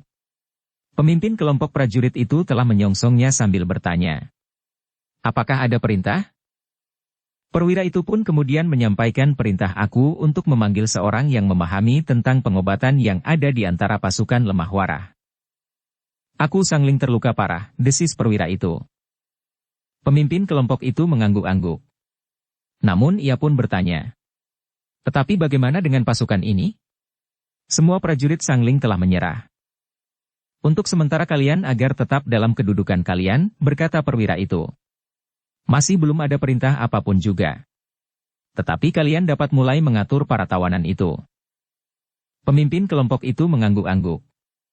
Namun ia pun segera memerintahkan untuk memanggil seorang di antara beberapa orang tabib yang ada di antara para prajurit lemah warah. Tabib yang memang sudah terbiasa mengikuti pasukan di peperangan. Ternyata yang datang menghadap Aku lemah warah tidak hanya seorang. Dua orang yang dianggap tabib yang paling baik telah datang menghadap untuk menerima perintah. Aku lemah warah termangu-mangu sejenak. Namun kemudian katanya, "Usahakan agar Aku Sangling dapat diselamatkan nyawanya. Agaknya lukanya terlalu parah." Yang kemudian masih berjaga-jaga di padepokan itu adalah mereka yang bertugas. Sebagian dari mereka adalah para prajurit lemah warah, sementara sebagian lagi adalah para penghuni padepokan itu. Sementara yang lain-lain telah tenggelam dalam istirahat karena kerja yang melelahkan. Setelah mereka bertempur dengan mengerahkan segenap kemampuan, maka mereka masih harus mengusung kawan-kawan mereka yang terluka. Kemudian mereka masih menyelenggarakan kawan-kawan mereka yang gugur di pertempuran, sementara yang lain mengamati para prajurit Sangling yang menyerah yang mendapat tugas untuk merawat kawan-kawan mereka yang terluka dan mengurusi kawan-kawan mereka yang terbunuh di medan. Dengan demikian maka padepokan itu pun kemudian telah menjadi lengang. Yang nampak adalah orang-orang yang berbaring di sana-sini. Sebagian besar dari mereka telah tertidur nyenyak. Namun demikian mereka tidak kehilangan kewaspadaan. Yang bertugas telah melakukan tugas mereka dengan sebaik-baiknya. Bahkan para tabib pun seolah-olah tidak mendapat kesempatan untuk beristirahat, karena mereka harus merawat orang-orang yang terluka dari kedua belah pihak. Sementara itu, para tabib yang ikut dalam pasukan Sangling pun telah ikut pula membantu merawat kawan-kawannya yang mengalami cedera di peperangan. Dua orang tabib yang merawat Aku Sangling ternyata mengalami banyak kesulitan. Lukanya memang sangat parah, sehingga kedua orang tabib itu harus berjuang dengan puncak kemampuan mereka untuk dapat menolong Aku Sangling itu. Bahkan kedua orang itu telah berhubungan pula dengan tabib yang dibawa oleh pasukan Sangling. Apalagi di antara mereka terdapat seorang tabib yang sudah terbiasa melayani dan merawat Aku Sangling dalam keadaannya sehari-hari. Namun tabib itu pun berharap-harap cemas melihat keadaan Aku Sangling. Meskipun keadaannya nampaknya berangsur baik, pernafasannya yang mulai teratur, tetapi segala kemungkinan masih saja dapat terjadi. Apalagi Aku Sangling itu masih belum membuka matanya meskipun ujung kaki dan tangannya telah mulai bergerak-gerak. Tetapi kedua orang tabib dari Lemah Warah dan tabib pribadi Aku Sangling itu berusaha sejauh dapat mereka lakukan untuk mengobati Aku Sangling yang terluka parah di bagian dalam dadanya. Tabib yang lain pun tengah berusaha untuk menolong saudara seperguruan Aku Sangling. Seorang tabib dari Sangling di bawah pengawasan seorang perwira dari Lemah Warah dengan tekun berusaha untuk mengobati luka-luka di dalam tubuh saudara seperguruan Aku Sangling itu. Bahkan bukan saja terluka, tetapi segenap kekuatan dan kemampuannya seakan-akan telah terhisap habis. Demikian pula daya tahan tubuhnya pun sama sekali tidak lagi mampu berbuat sesuatu. Tetapi sebenarnya keadaan di dalam tubuhnya tidak separah Aku Sangling sendiri. Meskipun kekuatan dan kemampuannya bagaikan larut, namun lambat laun keadaan itu akan pulih kembali. Di tempat lain, Mahisa Murti dan Mahisa Pukat pun berada dalam perawatan. Keduanya tidak mengalami luka-luka di dalam tubuh. Tetapi luka-luka mereka terdapat pada kulit dagingnya. Meskipun demikian, keduanya pun memerlukan perawatan yang baik. Demikianlah, maka untuk beberapa hari padepokan itu masih saja diliputi suasana yang muram. Bahkan kadang-kadang masih terjadi seseorang yang tidak lagi dapat diselamatkan karena luka-lukanya telah meninggal. Mungkin seorang prajurit Lemah Warah, tetapi mungkin pula prajurit Sangling atau penghuni padepokan Suryantal itu. Aku Lemah Warah masih juga berada di padepokan itu. Ia belum menentukan langkah-langkah berikutnya. Namun ia sudah berusaha untuk meyakinkan Aku Sangling dengan cara yang sangat keras sebagaimana dikehendaki oleh Aku Sangling sendiri. Pada saat-saat yang demikian, maka Mahisa Murti dan Mahisa Pukat kadang-kadang terpaksa merenungi batu berwarna kehijauan itu. Ternyata kehadiran batu itu mempunyai akibat yang pahit. Korban demi korban telah jatuh.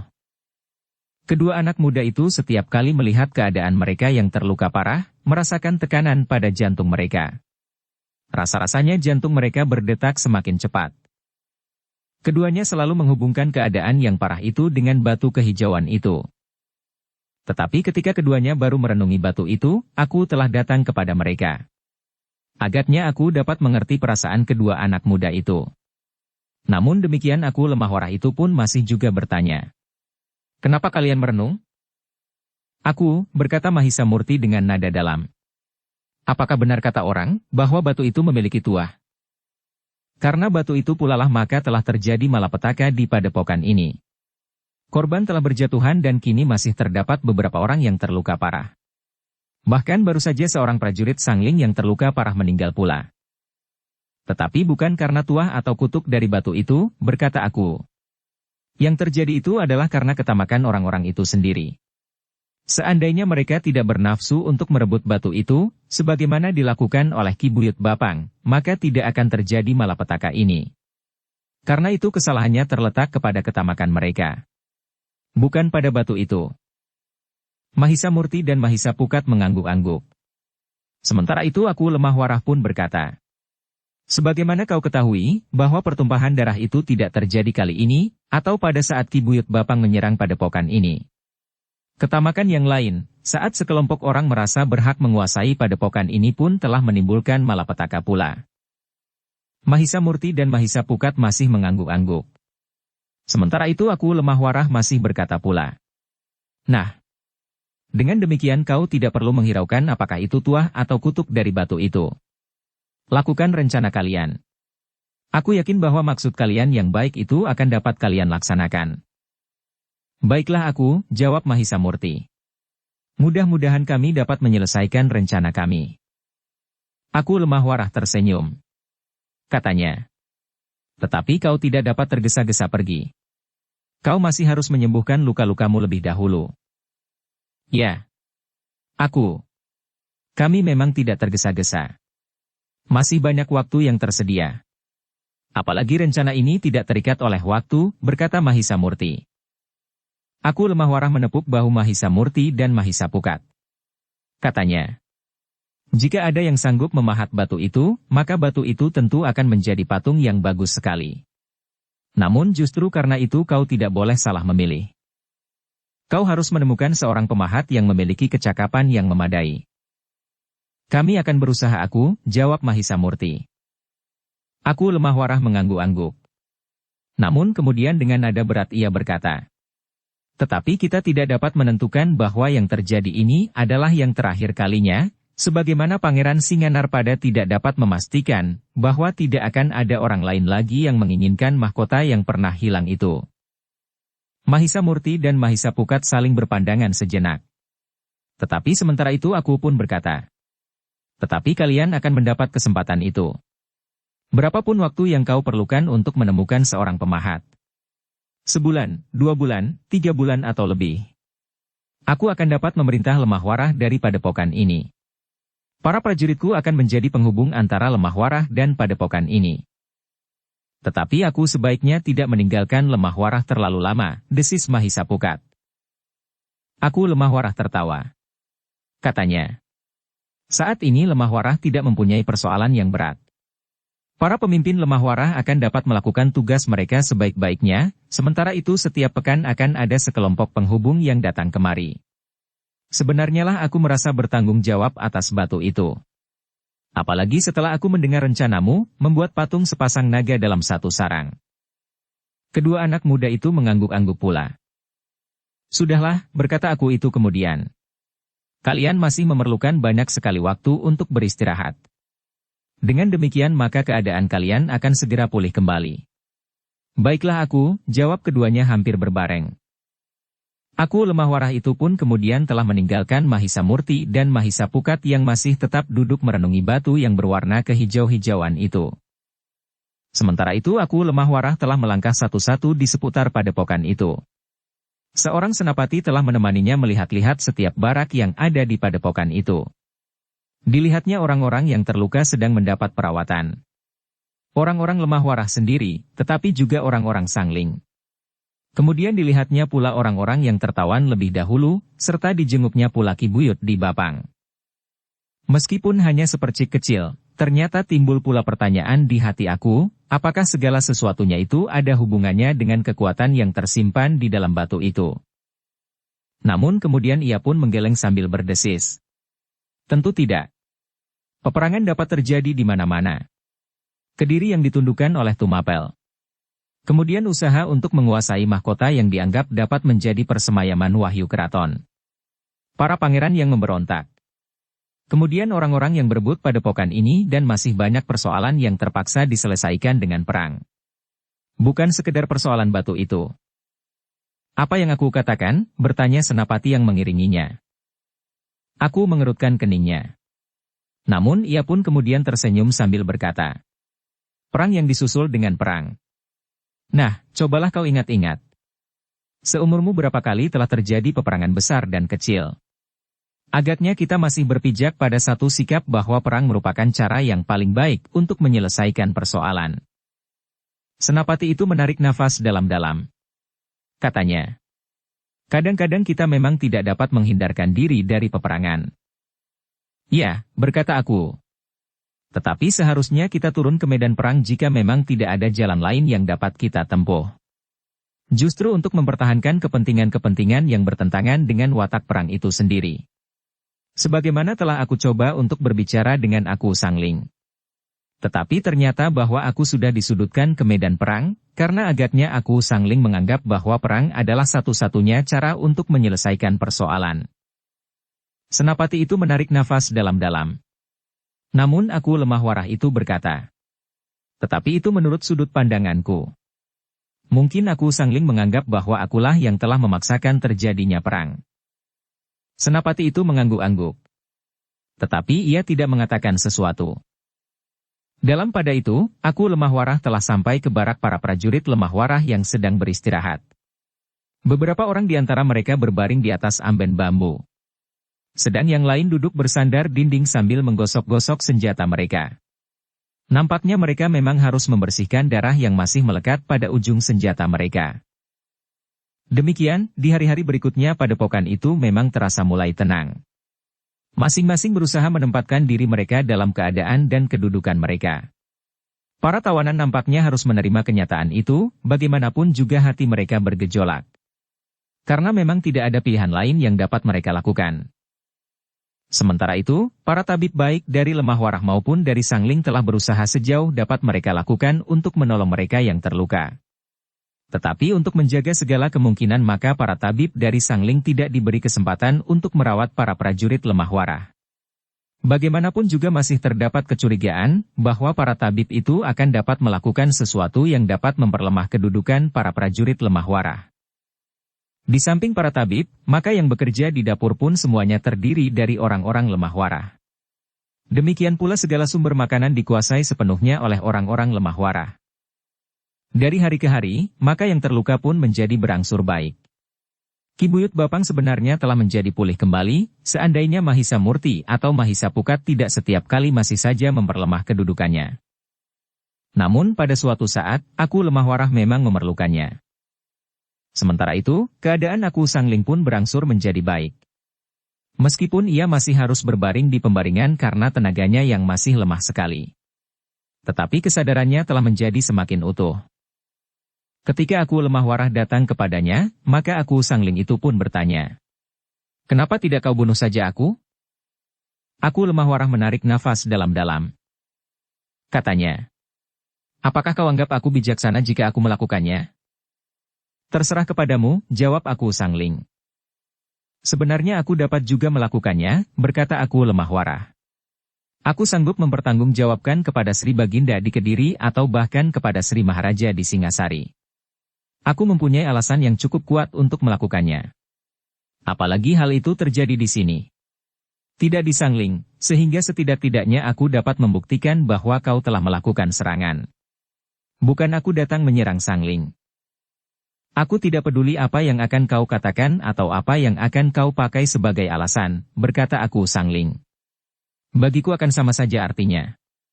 Namun sekali lagi aku bertanya, kenapa tidak kau bunuh saja aku?" "Tidak," jawab aku lemah warah yang mulai tergelitik perasaannya. "Aku memang ingin membiarkan kau hidup. Setidak-tidaknya untuk sementara, karena jika kau memang menghendaki kematianmu, tidak mustahil bahwa akhirnya akan dapat dipenuhi." "Persetan," geram aku Sangling. "Tetapi apa sebabnya kau tunda kematian itu?" "Aku ingin kau mendengar pengakuan Ki Buyut Bapang. Aku ingin kau mendengar dan mengerti kesia-siaan tingkah lakumu dengan mengorbankan para prajuritmu dan juga prajurit lemah warah dan isi padepokan ini. Untuk membebaskannya kau telah sampai hati mengorbankan banyak nyawa. Apakah Ki Buyut itu demikian berharga bagimu? Atau kau memang merupakan salah seorang pelindungnya, atau sebaliknya Ki Buyut Bapang merupakan sumber kekayaan Pakuan Sangling?" "Cukup," bentak aku Sangling. Namun kemudian ia pun memegangi dadanya yang terasa sakit sekali. "Kau tidak perlu membentak-bentak," berkata aku lemah warah. "Dalam keadaanmu, maka kedudukanmu sangat lemah di hadapanku. Juga orang yang memiliki ilmu serupa dengan ilmumu itu. Mungkin saudara seperguruanmu." Ia pun mengalami kesulitan yang cukup gawat. Aku Sangling tidak menjawab. Tetapi ia berusaha mengatasi perasaan sakit yang menyengat dadanya. Dalam keadaan yang masih sangat lemah, maka setiap hentakan akan berakibat buruk bagi luka-luka di dalam tubuhnya. Karena itu, maka aku Sangling pun tidak lagi mendengarkan ketika aku lemah warah kemudian berkata, "Sudahlah. Beristirahatlah sebaik-baiknya." Ketika aku lemah warah meninggalkannya, maka aku Sangling itu pun menggeram. Tetapi ia tidak dapat berbuat apa-apa. Sementara itu, ketika aku lemah warah melihat keadaan Ki Buyut Bapang, maka Ki Buyut itu pun berkata, Kenapa aku membiarkan kedua anak muda itu selalu menyiksa hamba? Kenapa mereka tidak membiarkan keadaan hamba pulih kembali? Setiap kali mereka datang untuk memperlemah keadaan hamba dengan ilmu iblis mereka. Dalam keadaan terluka bakar di kulit dagingnya, keduanya masih juga mampu dengan rabaannya menghisap sebagian dari kekuatan dan kemampuan hamba. Kau mempunyai dua pilihan Ki Buyut, berkata aku lemah warah. Kau harus menerima kenyataan itu. Ki Buyut tidak menjawab. Tetapi terdengar satu tarikan nafas yang panjang. Ki Buyut, berkata aku lemah warah. Pada satu saat, jika aku Sangling telah menjadi semakin baik, kau akan aku bawa menemuinya. Ki Buyut termangu-mangu. Sementara aku lemah warah pun berkata, kau harus dapat mengatakan yang sebenarnya tentang dirimu. Tentang keadaanmu ketika kau berada di lemah warah, dan tentang apa saja. Dengan demikian maka kau akan memberikan satu kesadaran baru bagi aku Sangling yang keadaannya kini masih payah. Kami sudah bertempur dalam dua tataran. Ketika pertama kali kami terpaksa membenturkan ilmu kami, maka kami berdua sama-sama mengalami kesulitan di bagian dalam tubuh kami. Namun kami telah mengulanginya dengan kesiagaan yang lebih tinggi dan mengerahkan ilmu sampai ke puncak. Maka keadaannya menjadi berbeda. Tetapi aku Sangling telah membuat kesalahan, sehingga akibatnya menjadi sangat parah baginya. Ki Buyut memandang aku lemah warah dengan wajah yang tegang. Bahkan kemudian dengan nada rendah ia berkata, "Ampun aku. Hamba jangan dipaksa untuk menemui aku Sangling di sini." "Aku Sangling ada di sini sekarang," berkata aku lemah warah. "Jika tidak di sini, di mana kau akan bertemu?" Ki Buyut menarik nafas dalam-dalam. Katanya, "Kenapa hamba harus bertemu dengan aku Sangling? Aku, beri hamba kesempatan untuk menghindar. Biarkan hamba menyingkir." "Tidak." Aku lemah warah menggeleng.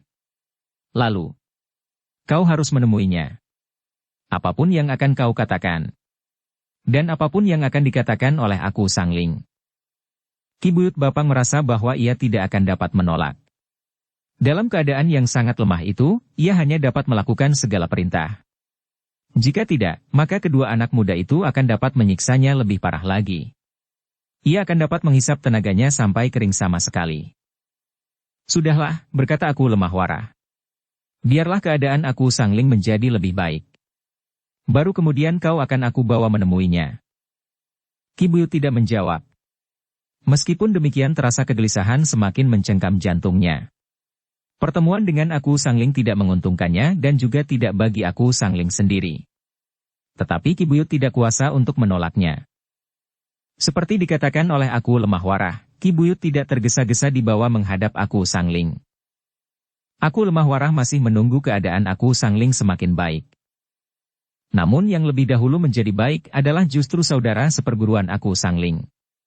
Tetapi seperti Ki Buyut, maka setiap kali kekuatan telah disusut oleh Mahisa Murti dan Mahisa Pukat karena bagi mereka, orang itu adalah orang yang sangat berbahaya.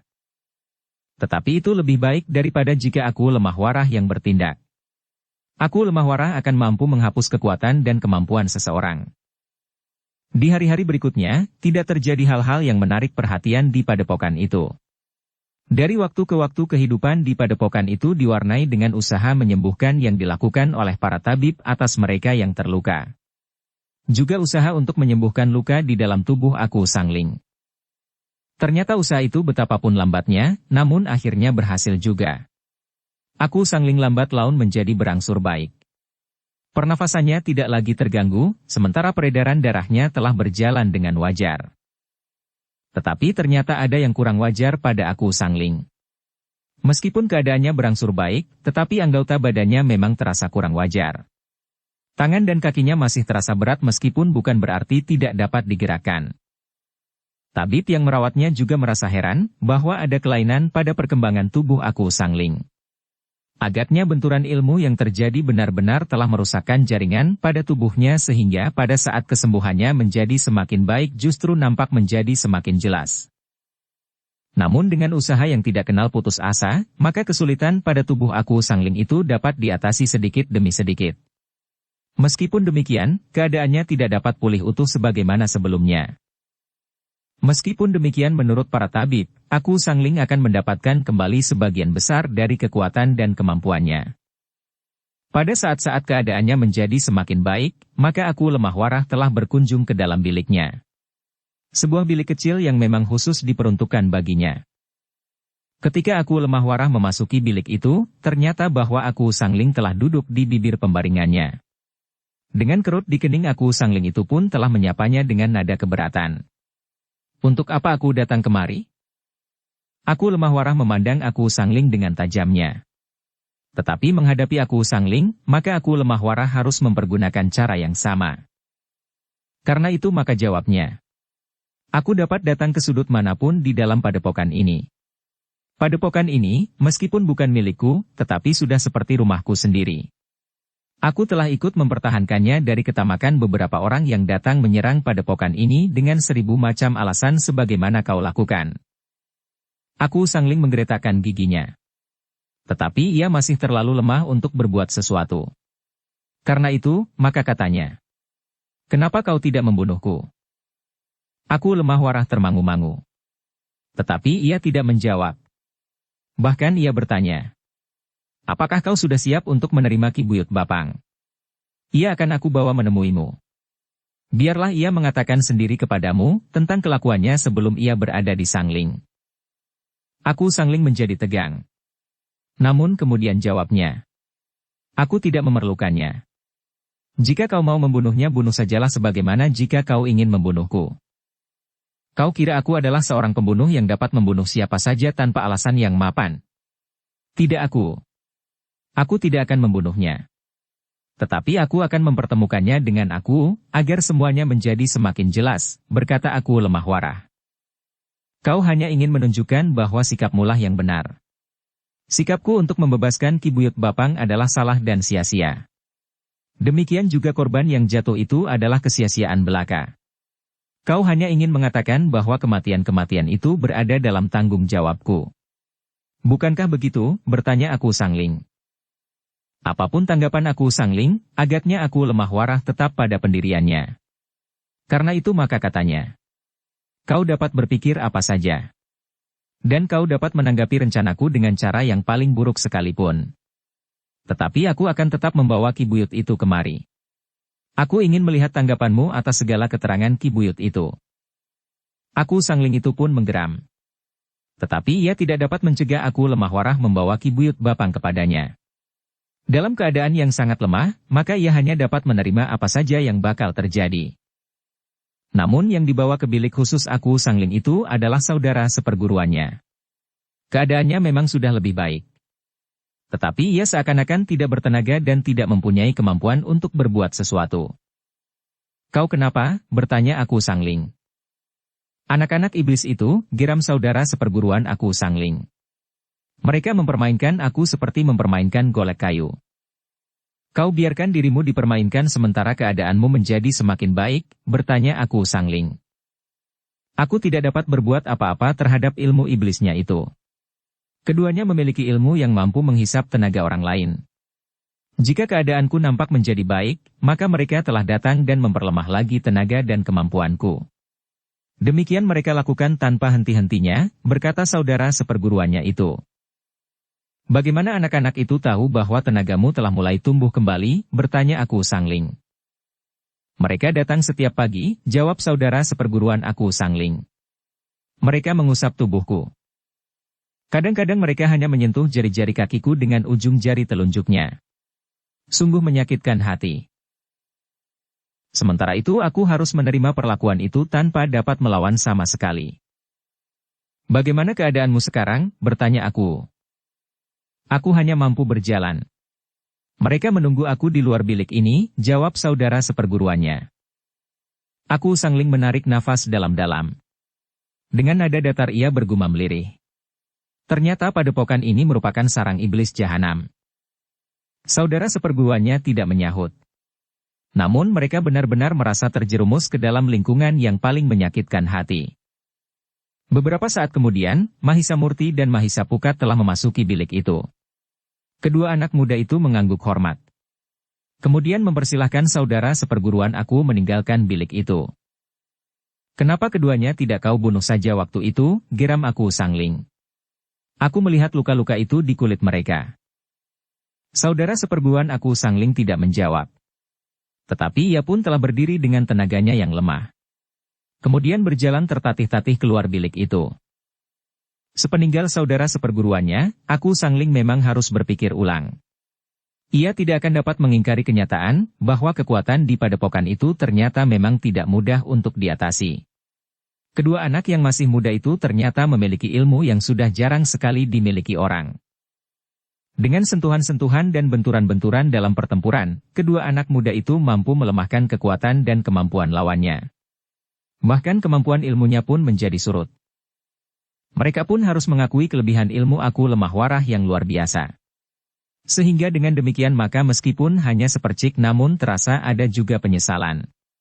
Tetapi sulit bagi aku Sangling untuk dengan terus terang mengakui kelebihan isi padepokan itu.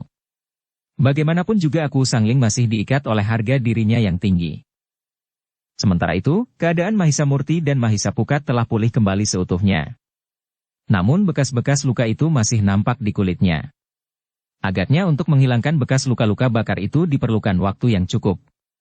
Namun Aku Lemah Warah telah memberikan ramuan yang terbuat dari dedaunan untuk mempercepat pulihnya kembali noda-noda kehitaman di kulit kedua anak muda itu.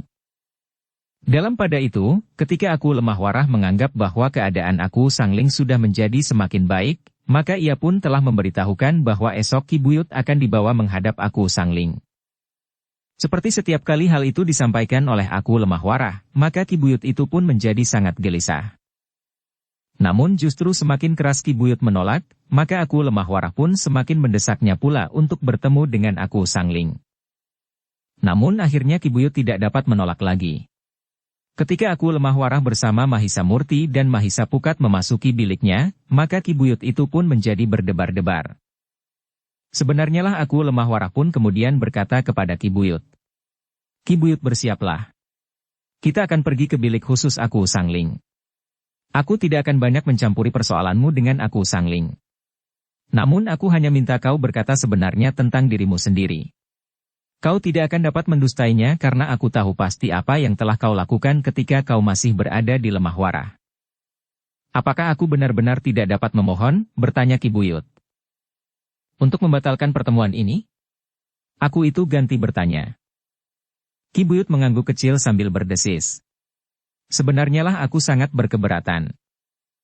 Kau harus menemuinya dan mengatakannya, desak Aku Lemah Warah. Ki Buyut agaknya memang tidak akan dapat mengelak lagi. Betapapun hatinya berat bagaikan dibebani timah, namun ia harus pergi menemui Aku Sangling. Perlahan-lahan Ki Buyut bangkit dari pembaringannya. Ia memang sudah memiliki sebagian kecil dari kekuatannya, meskipun rasa-rasanya tubuhnya masih sangat lemah. Namun Ki Buyut ternyata mampu melangkah meninggalkan pembaringannya menuju ke bilik Aku Sangling. Tetapi dalam perjalanan menyusuri barak-barak di padepokan itu Ki Buyut masih sempat bertanya. Apakah hamba benar-benar tidak diperkenankan untuk menghindar? Aku Lemah Warah nampaknya sudah jemu untuk memberikan jawaban, karena jawabnya akan selalu sama. Karena itu, maka ia pun justru mempercepat langkahnya. Tetapi Ki Buyut tidak dapat berjalan lebih cepat. Ia melangkah satu-satu diikuti oleh Mahisa Murti dan Mahisa Pukat. Bahkan dengan nada datar ia berdesis kepada Mahisa Murti dan Mahisa Pukat. Kalian benar-benar telah menyiksa aku tanpa belas kasihan. Kalian membuat tubuhku selalu lemah. Kemudian aku menyiksa aku dengan menghadapkan aku kepada Aku Sangling. Apakah kalian tidak dapat berbuat lebih baik? Lebih berperi kemanusiaan? Pertanyaanmu aneh Ki Buyut, jawab Mahisa Murti. Apakah yang sebenarnya telah kau lakukan? Apakah kau sama sekali tidak sempat melihat kepada dirimu sendiri? Ki Buyut, jika aku harus melakukannya atasmu, maka aku justru mempunyai pertimbangan sebagaimana aku maksudkan. Tetapi jika aku berbuat demikian, maka aku akan berbuat untuk kepentingan yang jauh lebih luas dari kepentinganmu sendiri Ki Buyut. Apakah kau tahu maksudnya? Ki Buyut menarik nafas dalam-dalam. Sambil melangkah satu-satu ia berkata. Jadi bagi kalian, aku sudah tidak mempunyai peluang lagi untuk berbuat kebajikan?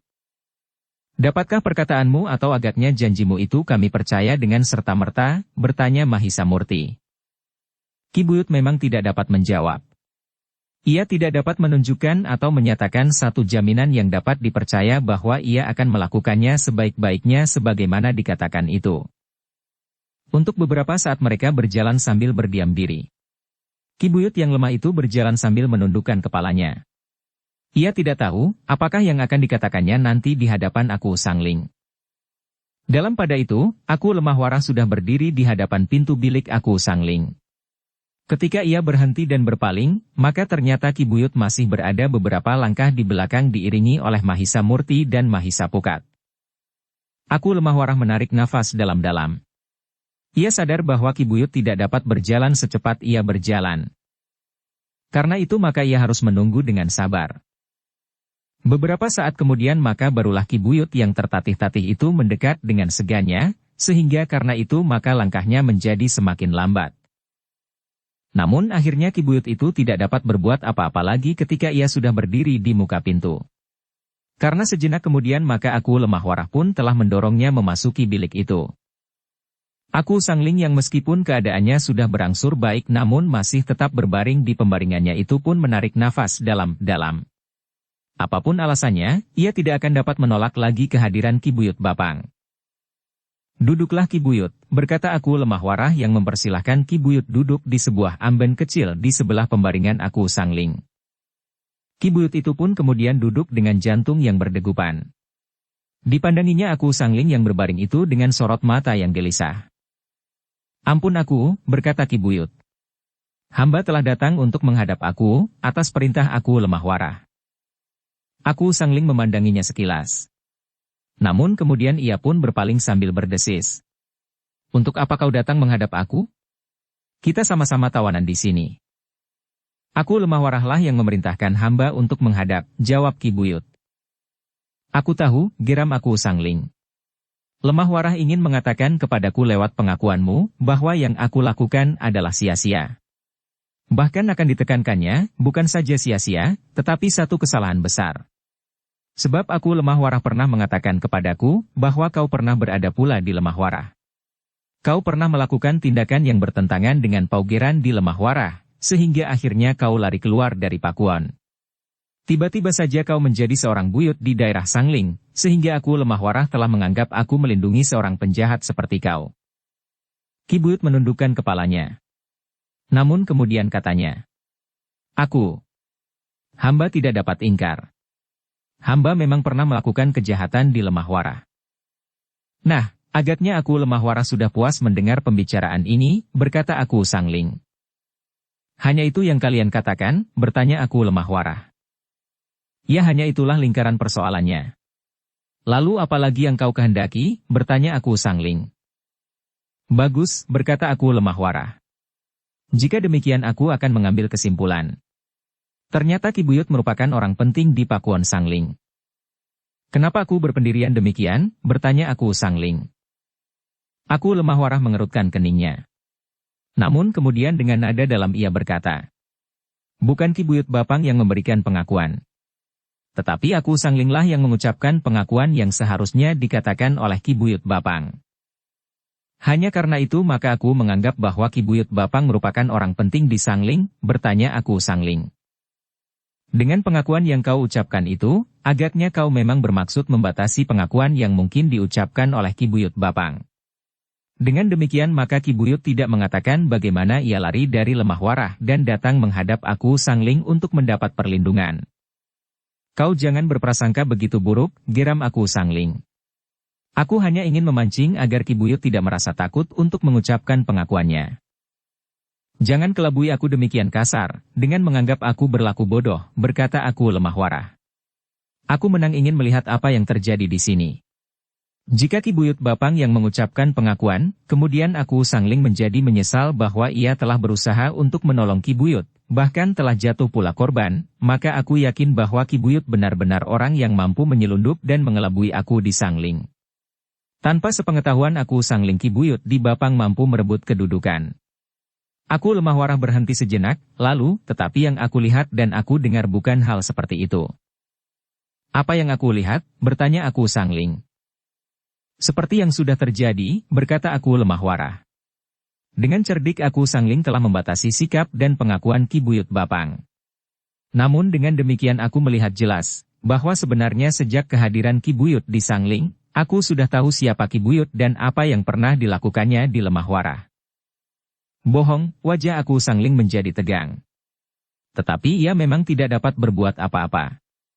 Tubuhnya terlalu lemah. Bahkan untuk bangkit dan duduk saja ia masih mengalami kesulitan. Sementara itu Ki Buyut Bapang pun sama sekali masih belum memiliki kemampuannya kembali. Aku lemah warah yang berdiri di sebelah pembaringan aku Sangling itu pun kemudian berkata. Jika demikian, maka aku akan dapat menebak kenapa aku Sangling telah bersusah payah untuk bertempur dengan mengorbankan orang-orangnya untuk membebaskan Ki Buyut Bapang. Dugaanmu tentu buruk, berkata aku Sangling. Selama ini kalian berdua masing-masing telah menolak untuk bertemu. Karena dalam pertemuan itu, aku akan dapat menarik kesimpulan atas sikap kalian berdua, berkata aku lemah warah. Pikiranmulah yang sudah dikotori dengan prasangka-prasangka buruk, berkata aku Sangling. Jangan ingkar aku Sangling. Bahkan aku dapat semakin jauh melihat hubunganmu dengan Ki Buyut Bapang. Ki Buyut dengan keras menolak untuk bertemu denganmu, karena Ki Buyut akan mengalami kesulitan jika aku bertanya kepadanya, apakah kehadirannya di Sangling memang benar-benar tidak kau ketahui asal-usulnya. Ki Buyut menundukkan kepalanya. Pergolakan yang seru telah terjadi di dalam dirinya. Ia tidak dapat ingkar kepada dirinya sendiri atas apa yang sebenarnya telah terjadi pada dirinya. Nah, kenapa kau begitu keras menuntut agar Ki Buyut aku serahkan kembali kepadamu? Apakah kau takut bahwa Ki Buyut akan membuka rahasia yang selama ini kau sembunyikan? Atau barangkali rahasia kalian bersama, desak aku lemah warah. Cukup. Aku Sangling memotong dengan kasar. Tetapi oleh hentakan suaranya itu, maka nafasnya justru menjadi terengah-engah. Aku lemah warah termangu-mangu sejenak melihat keadaan aku Sangling. Ia tidak dapat menganggap sikap itu sekedar sikap pura-pura. Tetapi sikap itu benar-benar dilakukan karena ia memang dicengkam lagi oleh kesakitan. Untuk beberapa saat aku Sangling berusaha mengatasi sendiri keadaan pernafasannya. Namun agaknya hal itu sulit dilakukannya, sehingga akhirnya aku lemah warah berkata kepada Mahisa Murti dan Mahisa Pukat. Panggil tabib yang merawatnya. Mahisa Murti dan Mahisa Pukat tidak menunggu lebih lama lagi. Mereka segera memanggil dua orang tabib yang merawatnya. Kenapa dengan aku Sangling? Bertanya seorang di antaranya tabib-tabib itu. Nafasnya terengah-engah. Nampaknya ia sangat kesakitan, berkata Mahisa Murti. Bukankah keadaannya sudah berangsur baik? Desis tabib yang lain. Tiba-tiba saja ia mengalaminya, jawab Mahisa Pukat. Kedua tabib itu pun kemudian bergegas untuk pergi ke bilik aku Sangling. Mereka menemukan aku lemah warah dan Ki Buyut Bapang berada di tempat itu. Lihatlah, berkata aku lemah warah. Tiba-tiba saja pernafasannya terganggu. Hamba aku, jawab kedua tabib itu hampir berbareng. Aku lemah warah itu pun kemudian berkata kepada Ki Buyut. Kita tinggalkan aku Sangling. Biarlah ia dirawat dengan baik. Kita memerlukannya. Meskipun aku tidak mengatakannya kepada kedua tabib itu, namun keduanya sadar bahwa mereka harus berusaha sebaik-baiknya untuk mengobati aku Sangling, karena menurut aku lemah warah, ia adalah orang yang diperlukan. Sementara itu aku lemah warah, Mahisa Murti dan Mahisa Pukat telah membawa Ki Buyut Bapang ke dalam biliknya. Namun mereka tidak segera meninggalkannya. Untuk beberapa saat aku lemah warah masih tetap berada di dalam bilik itu. Meskipun demikian ketika ia melihat Ki Buyut itu dalam keadaan yang letih, maka aku itu pun berkata. Berbaringlah Ki Buyut.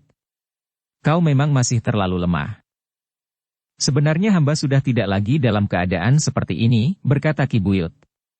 Tetapi kedua anak muda itu selalu membuat hamba seperti ini, berkata Ki Buyut. Hanya satu cara untuk memperingan beban mereka yang bertugas menjagamu, berkata aku lemah warah. Lalu. Karena jika tidak demikian maka kau akan dengan mudah melarikan diri. Para penjaga tentu tidak akan mampu menahanmu. Apalagi jika kau sudah tenggelam dalam kekuatan ilmumu yang dapat membuat tubuhmu sekeras batu. Tetapi tindakan ini telah menyiksa hamba tanpa henti-hentinya, berkata Ki Buyut. Sampai satu saat, maka hal ini akan dihentikan. Tetapi masih akan merupakan pertanyaan, apakah kau masih akan memiliki ilmumu itu atau tidak, berkata aku lemah warah. Aku, desis Ki Buyut. Apakah artinya itu? Kau sudah melakukan kesalahan yang menurut pendapatku sulit untuk diampuni. Kau lari dari lemah warah, berada di Sangling dan bahkan kemudian telah menimbulkan kesulitan bagi kedua kemenakanku. Kau telah berusaha untuk merebut padepokan ini, berkata aku lemah warah. Aku, berkata Ki Buyut. Sudah hamba katakan, sebenarnya hamba tidak bermaksud melakukannya. Tetapi hamba telah terseret ke dalam langkah-langkah yang justru telah menjebak hamba di sini. Tetapi bukankah tingkah lakumu dapat ditelusuri, bertanya aku lemah warah. Dan apakah kau akan ingkar seandainya aku menyebutkan bahwa kau bukan orang baik-baik selama kau berada di Sangling? Ki Buyut menarik nafas dalam-dalam. Sementara itu aku berkata selanjutnya. Ki Buyut. Sebenarnya apa yang kau lakukan selama ini telah cukup memusingkan kepalaku. Karena itu seandainya jatuh hukumanku kepadamu, maka sepantasnya bahwa kau tidak lagi memiliki ilmu yang akan dapat kau pergunakan untuk memperpanjang tingkah lakumu yang bertentangan dengan paugeran itu. Ampun aku, minta Ki Buyut dengan suara sendat. Jangan perlakukan aku seperti itu. Hidupku tentu sudah tidak akan berarti lagi. Tentu tidak Ki Buyut, berkata aku. Orang-orang yang tidak pernah memiliki ilmu apapun juga, merasa bahwa hidupnya cukup berarti. Tetapi hamba merasa bahwa hanya dengan ilmu itulah hamba mampu berbuat sesuatu yang berarti, berkata Ki Buyut Bapang. Berarti bagi siapa? Bertanya aku lemah warah. Ki Buyut itu pun menjadi bingung, sehingga justru karena itu maka ia pun telah terdiam. Dalam pada itu aku lemah warah pun telah bertanya pula. Ki Buyut, apakah hubunganmu yang sebenarnya dengan aku Sang Ling Heh? Wajah Ki Buyut menjadi tegang. Namun dengan gagap ia berkata, hamba adalah seorang buyut, aku Sang Ling adalah pemimpin hamba. Seperti hubunganmu dengan aku ketika kau berada di lemah warah meskipun kau bukan seorang buyut, bertanya aku lemah warah. Wajah Ki Buyut menjadi pucat. Dengan lemah ia berdesis. Ampun aku. Nah, kau tidak usah mengatakannya. Aku sudah dapat mengetahuinya. Itulah sebabnya maka aku Sang Ling berkeras untuk melepaskanmu dari tangan kami, karena kau akan dapat membuka rahasia itu. Sehingga dengan demikian maka aku akan dapat menentukan bahwa aku Sang Ling bukan seorang aku yang baik sebagaimana aku duga selama ini, berkata aku lemah warah. Ki Buyut tidak dapat ingkar lagi. Bahkan hampir di luar sadarnya ia berkata, hamba bukan satu-satunya orang yang menjadi kaki tangannya. Aku sudah menduga. Jika ada satu saja di antara orang-orangnya diperlakukan seperti kau, maka agaknya ada pula orang lain dalam kedudukan yang serupa, berkata aku lemah warah. Namun kemudian ia bertanya. Tetapi bukankah hal ini tidak diketahui oleh para senapatinya? Ki Buyut menggeleng. Katanya. Tidak aku. Hanya beberapa orang sajalah yang mengetahuinya. Itu pun tidak sepenuhnya, sebagaimana hamba hanya mengetahui sebagian dari seluruh warna hidupnya. Aku lemah warah mengangguk-angguk. Namun ia tidak sempat berkata sesuatu lagi, karena mereka telah dikejutkan oleh seorang prajurit lemah warah yang dengan tergesa-gesa berkata. Aku Sang Ling pingsan. Heh. Aku lemah warahlah yang menyahut. Bukankah ada dua orang tabib yang menungguinya? Ya. Sudah diusahakan dengan sekuat tenaga dan kemampuan kedua tabib itu. Tetapi keadaan kesehatannya yang sudah baik itu telah turun dengan serta-merta. Aku lemah warah pun kemudian dengan tergesa-gesa telah meninggalkan Ki Buyut Bapang diikuti oleh Mahisa Murti dan Mahisa Pukat. Namun Ki Buyut Bapang itu tidak dapat keluar dari biliknya karena dua orang penjaga telah berada di pintu demikian aku lemah warah bersama anak muda itu pergi. Dalam pada itu, aku lemah warah bersama Mahisa Murti dan Mahisa Pukat dengan langkah-langkah panjang menuju ke bilik aku Sang Ling. Ketika mereka sampai di pintu bilik, maka keduanya melihat dua orang tabib itu dengan tegang berdiri di sebelah pembaringan aku Sang Ling. Sementara itu aku Sang Ling berbaring dengan mata yang tertutup. Dengan cemas aku lemah warah kemudian memasuki bilik itu. Ketika ia merasa dada aku Sang Ling, maka rasa-rasanya dada itu bagaikan membeku. Bagaimana? Bertanya aku lemah warah. Kedua tabib itu berpaling ke arahnya. Namun kemudian dengan wajah yang buram keduanya menggeleng. Seorang di antara mereka berkata, agaknya sudah tidak ada dapat ditolong lagi aku, kecuali terjadi satu keajaiban. Wajah aku lemah warah menjadi tegang. Dengan nada datar ia bertanya, apakah kau tidak dapat berusaha sama sekali? Kami sudah berusaha sejauh kemampuan kami, berkata tabib itu. Tetapi agaknya usaha kami sia-sia. Aku Sang Ling sendiri sama sekali tidak membantu setiap usaha untuk mengobatinya. Apa yang dilakukan? Bertanya aku lemah warah. Aku Sang Ling menolak setiap jenis obat yang kami berikan. Aku sama sekali tidak mau menelannya. Ketika kami berusaha memaksa disemburkannya obat itu kembali, jawab tabib itu. Aku lemah warah termangu-mangu. Ditemperkannya telinganya ke dada aku Sang Ling. Ternyata nafasnya tidak lagi teratur, demikian pula detak jantungnya. Bahkan rasa-rasanya semakin lama menjadi semakin lambat. Kecemasan telah mencengkam hati aku lemah warah. Bahkan penyesalan telah mulai menusuk jantungnya. Agaknya kehadiran Ki Buyut Bapang di bilik itu telah membuat aku Sang Ling semakin terpukul perasaannya, sehingga karena itu, maka ia telah memilih jalan yang gelap itu. Namun para tabib itu memang tidak dapat berbuat apa-apa. Keadaan aku Sangling memang sudah menjadi semakin parah. Nafasnya semakin jarang dan bahkan kadang-kadang telah terhenti.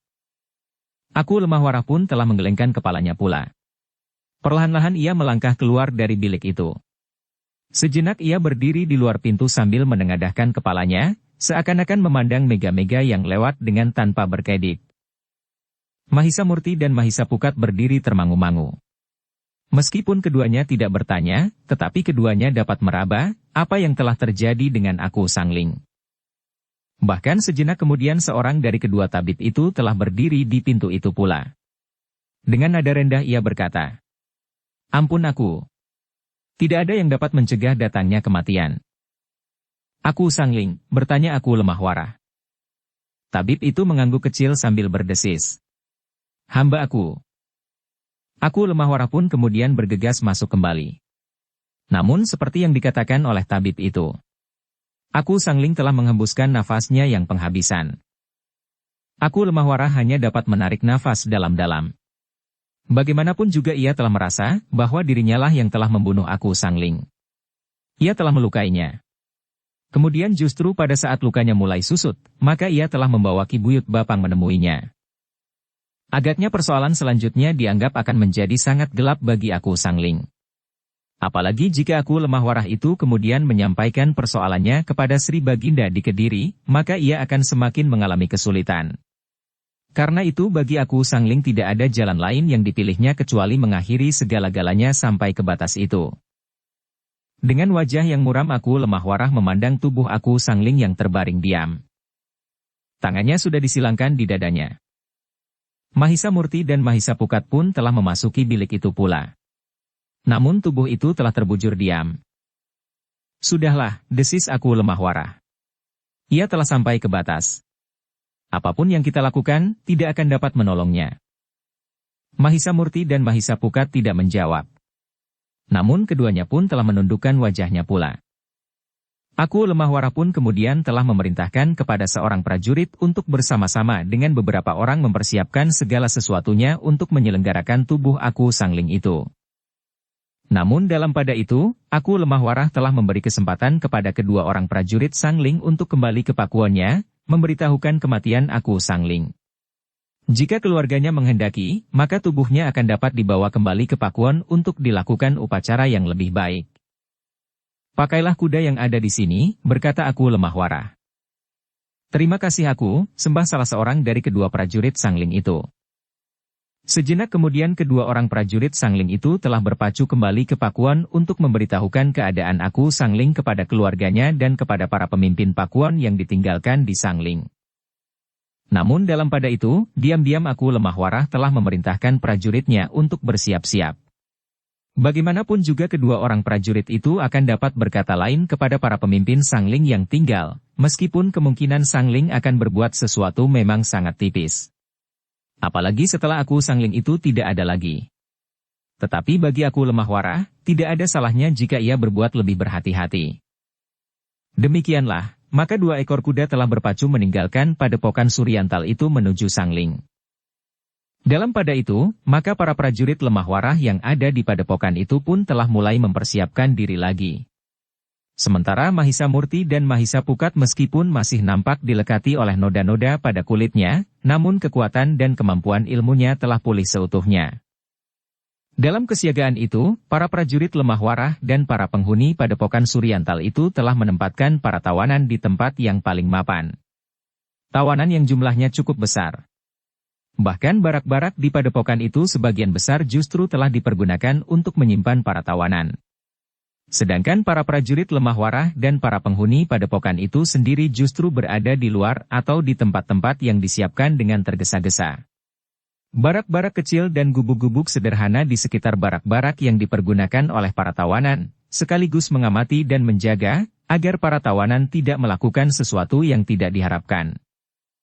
Untuk menjaga segala kemungkinan, maka tawanan yang cukup banyak itu harus benar-benar dapat dikendalikan seandainya para pemimpin Sangling benar-benar datang untuk menuntut kematian akunya.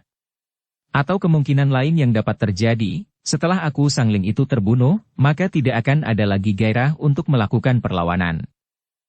Namun banyak hal yang akan dapat terjadi. Mahisa Murti dan Mahisa Pukat pun telah sibuk pula di antara para prajurit lemah warah dan terutama di antara para penghuni padepokan itu. Panggungan di dinding padepokan telah diperbaiki, sehingga dapat dipergunakan dengan lebih baik dari sebelumnya.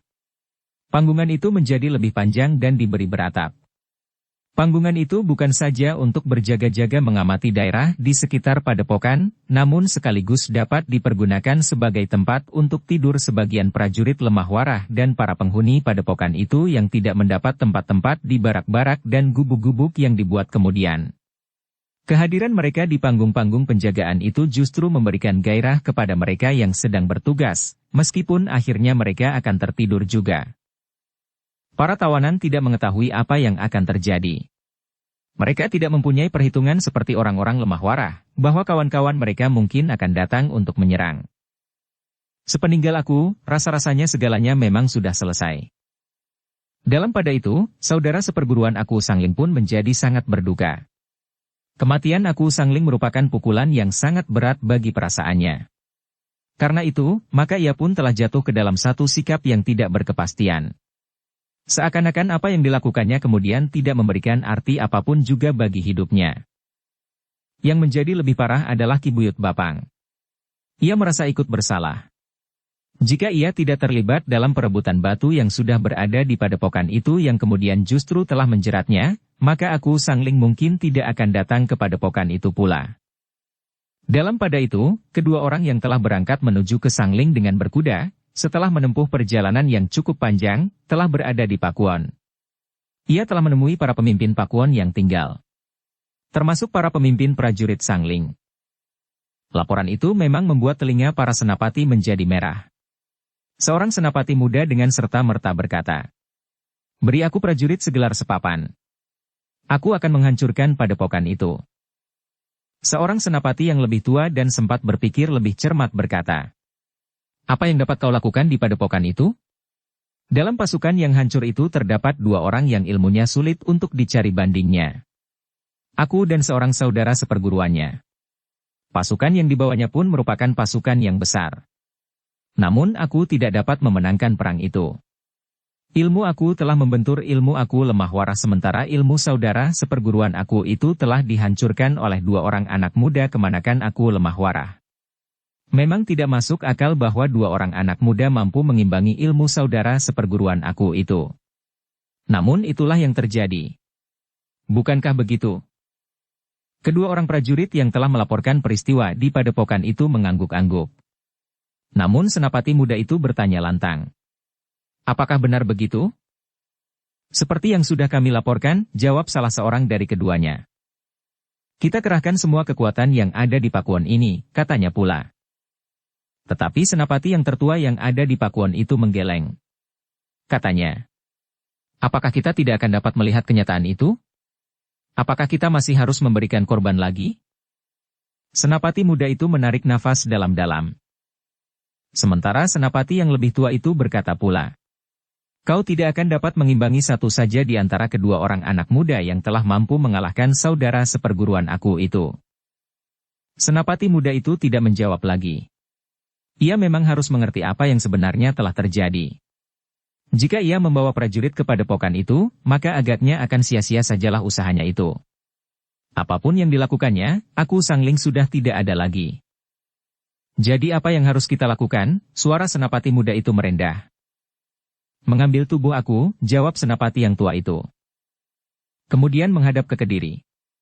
"Apa yang akan diperintahkan oleh si Baginda di Kediri?" Senapati muda itu menarik nafas dalam-dalam. Namun ia harus menerima seluruh kenyataan itu. Karena itu, maka akhirnya senapati muda itu memang harus menyesuaikan pendapatnya. Senapati yang lebih tua itu akhirnya memerintahkan kepada para senapati yang lain untuk bersiap-siap.